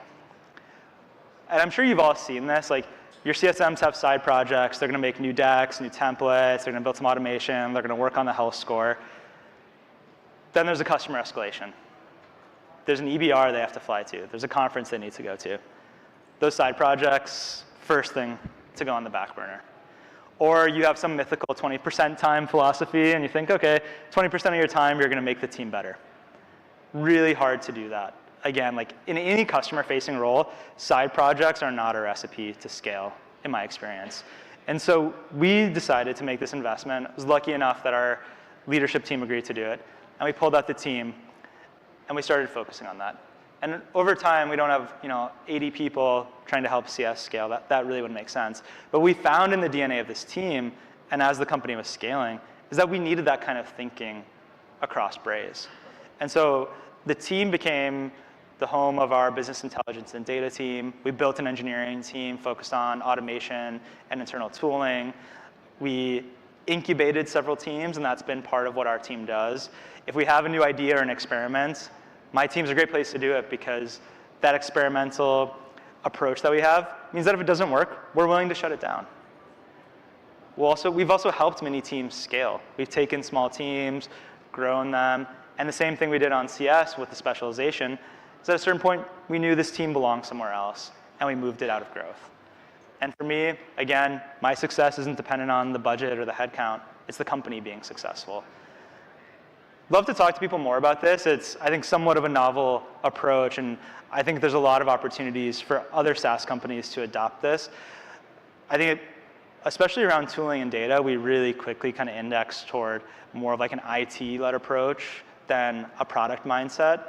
And for us at Braze, this has been part of what's helped us be successful. And so, because we love a good revenue chart at SaaStr, this is kind of the 2017 to 2021, right before we IPO'd. So, a phase of some doubling and some high growth. A couple things I'm really proud of in that time frame. My team incubated and launched our certification program. We've certified thousands of people, employees, partners, customers. This is really cool because it is one of those things early on where someone's going to look for the ROI. They're going to try to understand that. And our team was a really safe place to get this going because we knew there was value. We benchmarked a bunch of great programs, and we were able to launch this and achieve pretty significant scale. In this time period, we also went public. For us, this was November 2021. So Jason talked about HashiCorp and the closing of the IP window. We were a few weeks before them. Really lucky to get to be there. I'm over on the right side, or the left side as we're looking at it. Huge moment for us, but it was also a big moment for our team because part of the IPO process for us was looking at things related to audit and compliance. And there was a lot of data and automation and considerations for that. And typically that kind of thing, people either assume it's just going to be red tape and a pretty boring, terrible process. And don't get me wrong, there's aspects of that that totally fall in that bucket. But one of the things that we found was the data and the way we had to approach some of these things, like thinking about revenue recognition. I don't know if anyone else has had to deal with ASC 606, but when you're thinking about revenue recognition and the data that you need to put together for that and for your auditors, it's a very high bar. When we think about the complaints we often have on data for CS teams and for sales teams, garbage in, garbage out, like you can't just have like BS excuses like that. The data has to be perfect. And the level of QA, the quality, the modeling that goes into it was a really big forcing function for us. And what we were able to find is that producing data at that bar, at that level of quality, had tremendous benefits for our CS team, for our sales team, especially around things like consumption. And I think there's a great takeaway there, at least it was for me, that CS teams can really thrive on high quality data. And it's not just for dashboarding, thinking about alerting, thinking about using automation to communicate that directly to the customer. And so you don't have to IPO to do that, but I think the rigor of being a public company and also holding your teams to that bar, especially when it comes to data that you want to run your business on, it is a really helpful exercise. The last thing for us is it's also put us in a position to move quickly and be at the forefront of changes in AI. I think every company has reacted to this in different ways, but as soon as it started to use ChatGPT when it launched, experience that, I was finding Hacker News articles about how teams had trained and fine-tuned or done early versions of Reg on their documentation to start to deflect support cases. Before any of these products existed or these companies were founded, people were sharing and open sourcing these things. I was sending this to my engineering team, and we jumped on starting to experiment with some of this stuff. And I think it's a really important part of this shift and this platform change that we're in right now. You don't need to try to solve every problem with AI, but if you're not doing something and you're not paying attention and you're not present as the landscape shifting around you, it's really hard to learn. And that's the approach that we've taken, which again, I think we benefit from being highly experimental, from being data-driven, and being willing to try new things that don't have any immediate ROI, but help our team learn faster and compound over time. So that's been a really fun part of what we've been able to do. And I think it's also a moment where our work is potentially changing, nature of some of these roles is changing, and so it's important to start to be present in that change and be a participant and not a victim of it where you can be. Last really quickly, because it's not a pitch, but I'm super proud of spending almost 13 years at Braze, the things we built, being an early employee. I think it's a really incredible journey, and obviously founders, by design, you get to participate most of the time in that whole journey with the company. I think for many early employees, it's tricky to find that path and to stick around. Really proud of doing that, and hopefully more people can find that same opportunity, because I do think you can get put into a box and almost get scaled out of your role, even for a company you're passionate about. And if anyone's in that position or thinking about that, happy to talk to you later today, or find me on LinkedIn. A couple quick takeaways, then we have a bit of time for Q&A. First thing is, look really closely at these side projects.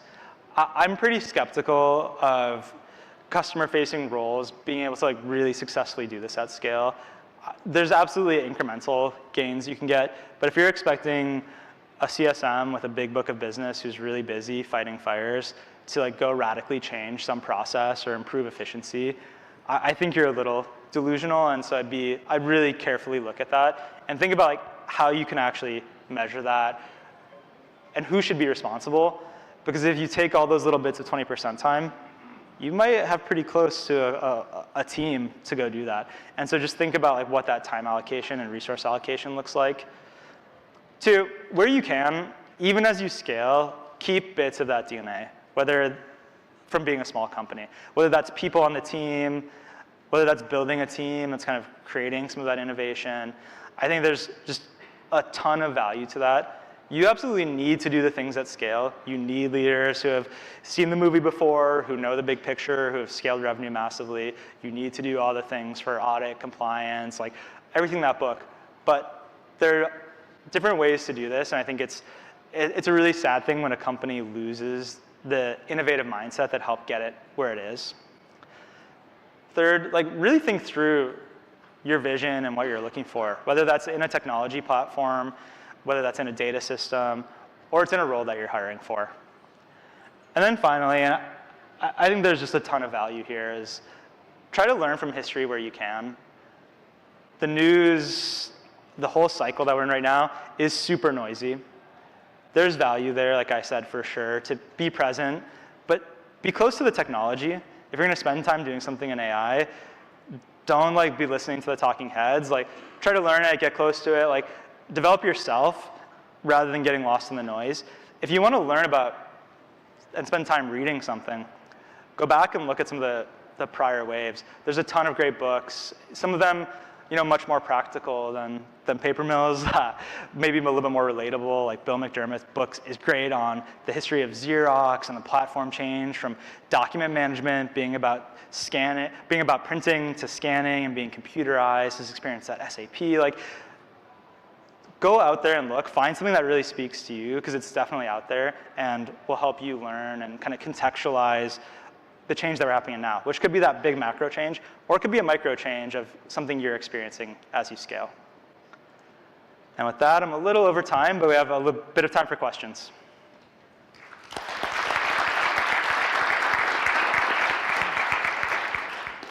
Yes? This is a really interesting concept, this growth team. Mine's kind of a quick 2-part question. The first is, it sounds like when you started the growth team, you pulled from engineering, data, CS. First is, what was that initial pain you guys were trying to solve for, or initial problem? And then did this evolve into growth, almost owning a revenue number? Are you owning upsells, expansions? Walk us through what the growth team owns. Yeah, so the first 3 problems we were trying to solve were 3 scaling challenges that we had. One was around reporting, especially for producing content for QBRs or EBRs. Our team spent a lot of cycles. Like, we had some clever people who were spending time learning how to script to pull data from the platform to present to a customer. And so that was the first problem we were trying to solve. The second problem was around one of our most repetitive and common tasks, which was training customers. And then the third was we had some really specific areas of subject matter expertise that CSMs were trying to upskill themselves on. For us, this was around email deliverability, which is a little bit of a dark art if you're not familiar with it or haven't run into challenges with it. And what we saw there was actually a service opportunity with specialization. And so, but it was also a data problem.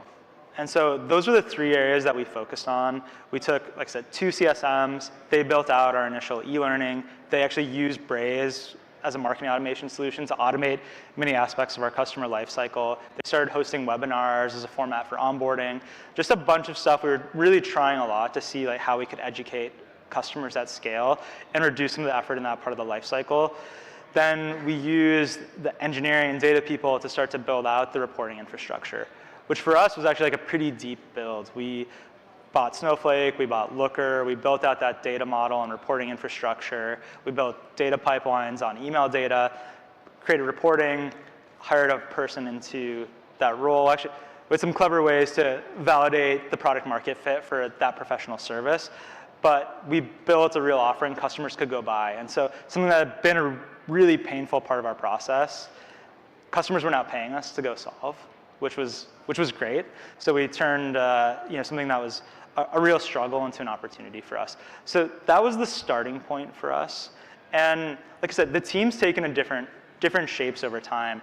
I said the core of what we're really focused on is providing data automation at scale, and then where we need to, growing, incubating, and scaling teams within the company. So our goal set over time has been pretty diverse, and actually it's been, at times it's been pretty challenging because we'd have these teams doing things. Some would be measured on revenue, like we'd be trying to create a new professional service. Data teams were measured on different things depending on teams they were supporting. Over time, we've gotten a lot better about consolidating those goals, better aligning it to company OKRs. I think for us, it was also the company's evolution around how we do objective setting we really benefited from. And so for now, what we do is we look at the company OKRs, and then we think, what's the best place to attach ourselves to these? What's not happening that could be a big unlock? Or where do we need to run some kind of experiment? Maybe we have a hypothesis, but another team isn't staffed to go try to test something around that. Does it make sense for us to come in, maybe spin up a new service, try some new automation, test something in a particular region or a particular market? Oh, does that answer? Yeah. Time for one more question, maybe? If not, oh, yeah, go ahead. So thanks a lot for the great insights first. You mentioned that it's a challenge for a customer success team to do side project. I guess when the team is big, it's like very good insight, but how do you do when the team is quite small, so only like a few people in a CS team? What are your advice for that? Yeah, thank you. I think when it's a small team, the dynamic's totally different. Everyone should be building together. If you don't have partners across the team, because chances are even the leaders, like carrying a small book of business or they're handling some of the escalations, you're probably joining sales cycles as well. I think a really critical part of some of the early CSM hiring is like, you don't want someone who's just gonna be, take a book of business, do a great job with it, and like, that's it. That's important, but that's like the bare minimum for what a CSM on a small team needs to do. They need to be part of improving your thinking. Do they have what's the best EBR that they've done? Or are they the best at managing escalations? Okay, that person should go write the playbook. The person who does the best EBR, that should become the template. Someone who is a great project manager, maybe they're starting to formalize how the onboarding should work. That person could be your first leader in onboarding or in services as well. So I think as you scale, these side projects get harder. when you're small, they're not side projects, they're fundamental to the job. Everyone is building all together. And the challenge is, like, as you're scaling, you need to stop building, you need to focus on delivering. And I think that's that kind of change from like intuition and participation to more automation and to almost more of a mechanistic process. So hopefully that helps. Happy to talk more about it. And with that, happy hour and Jason's AMA. So thank you, everybody.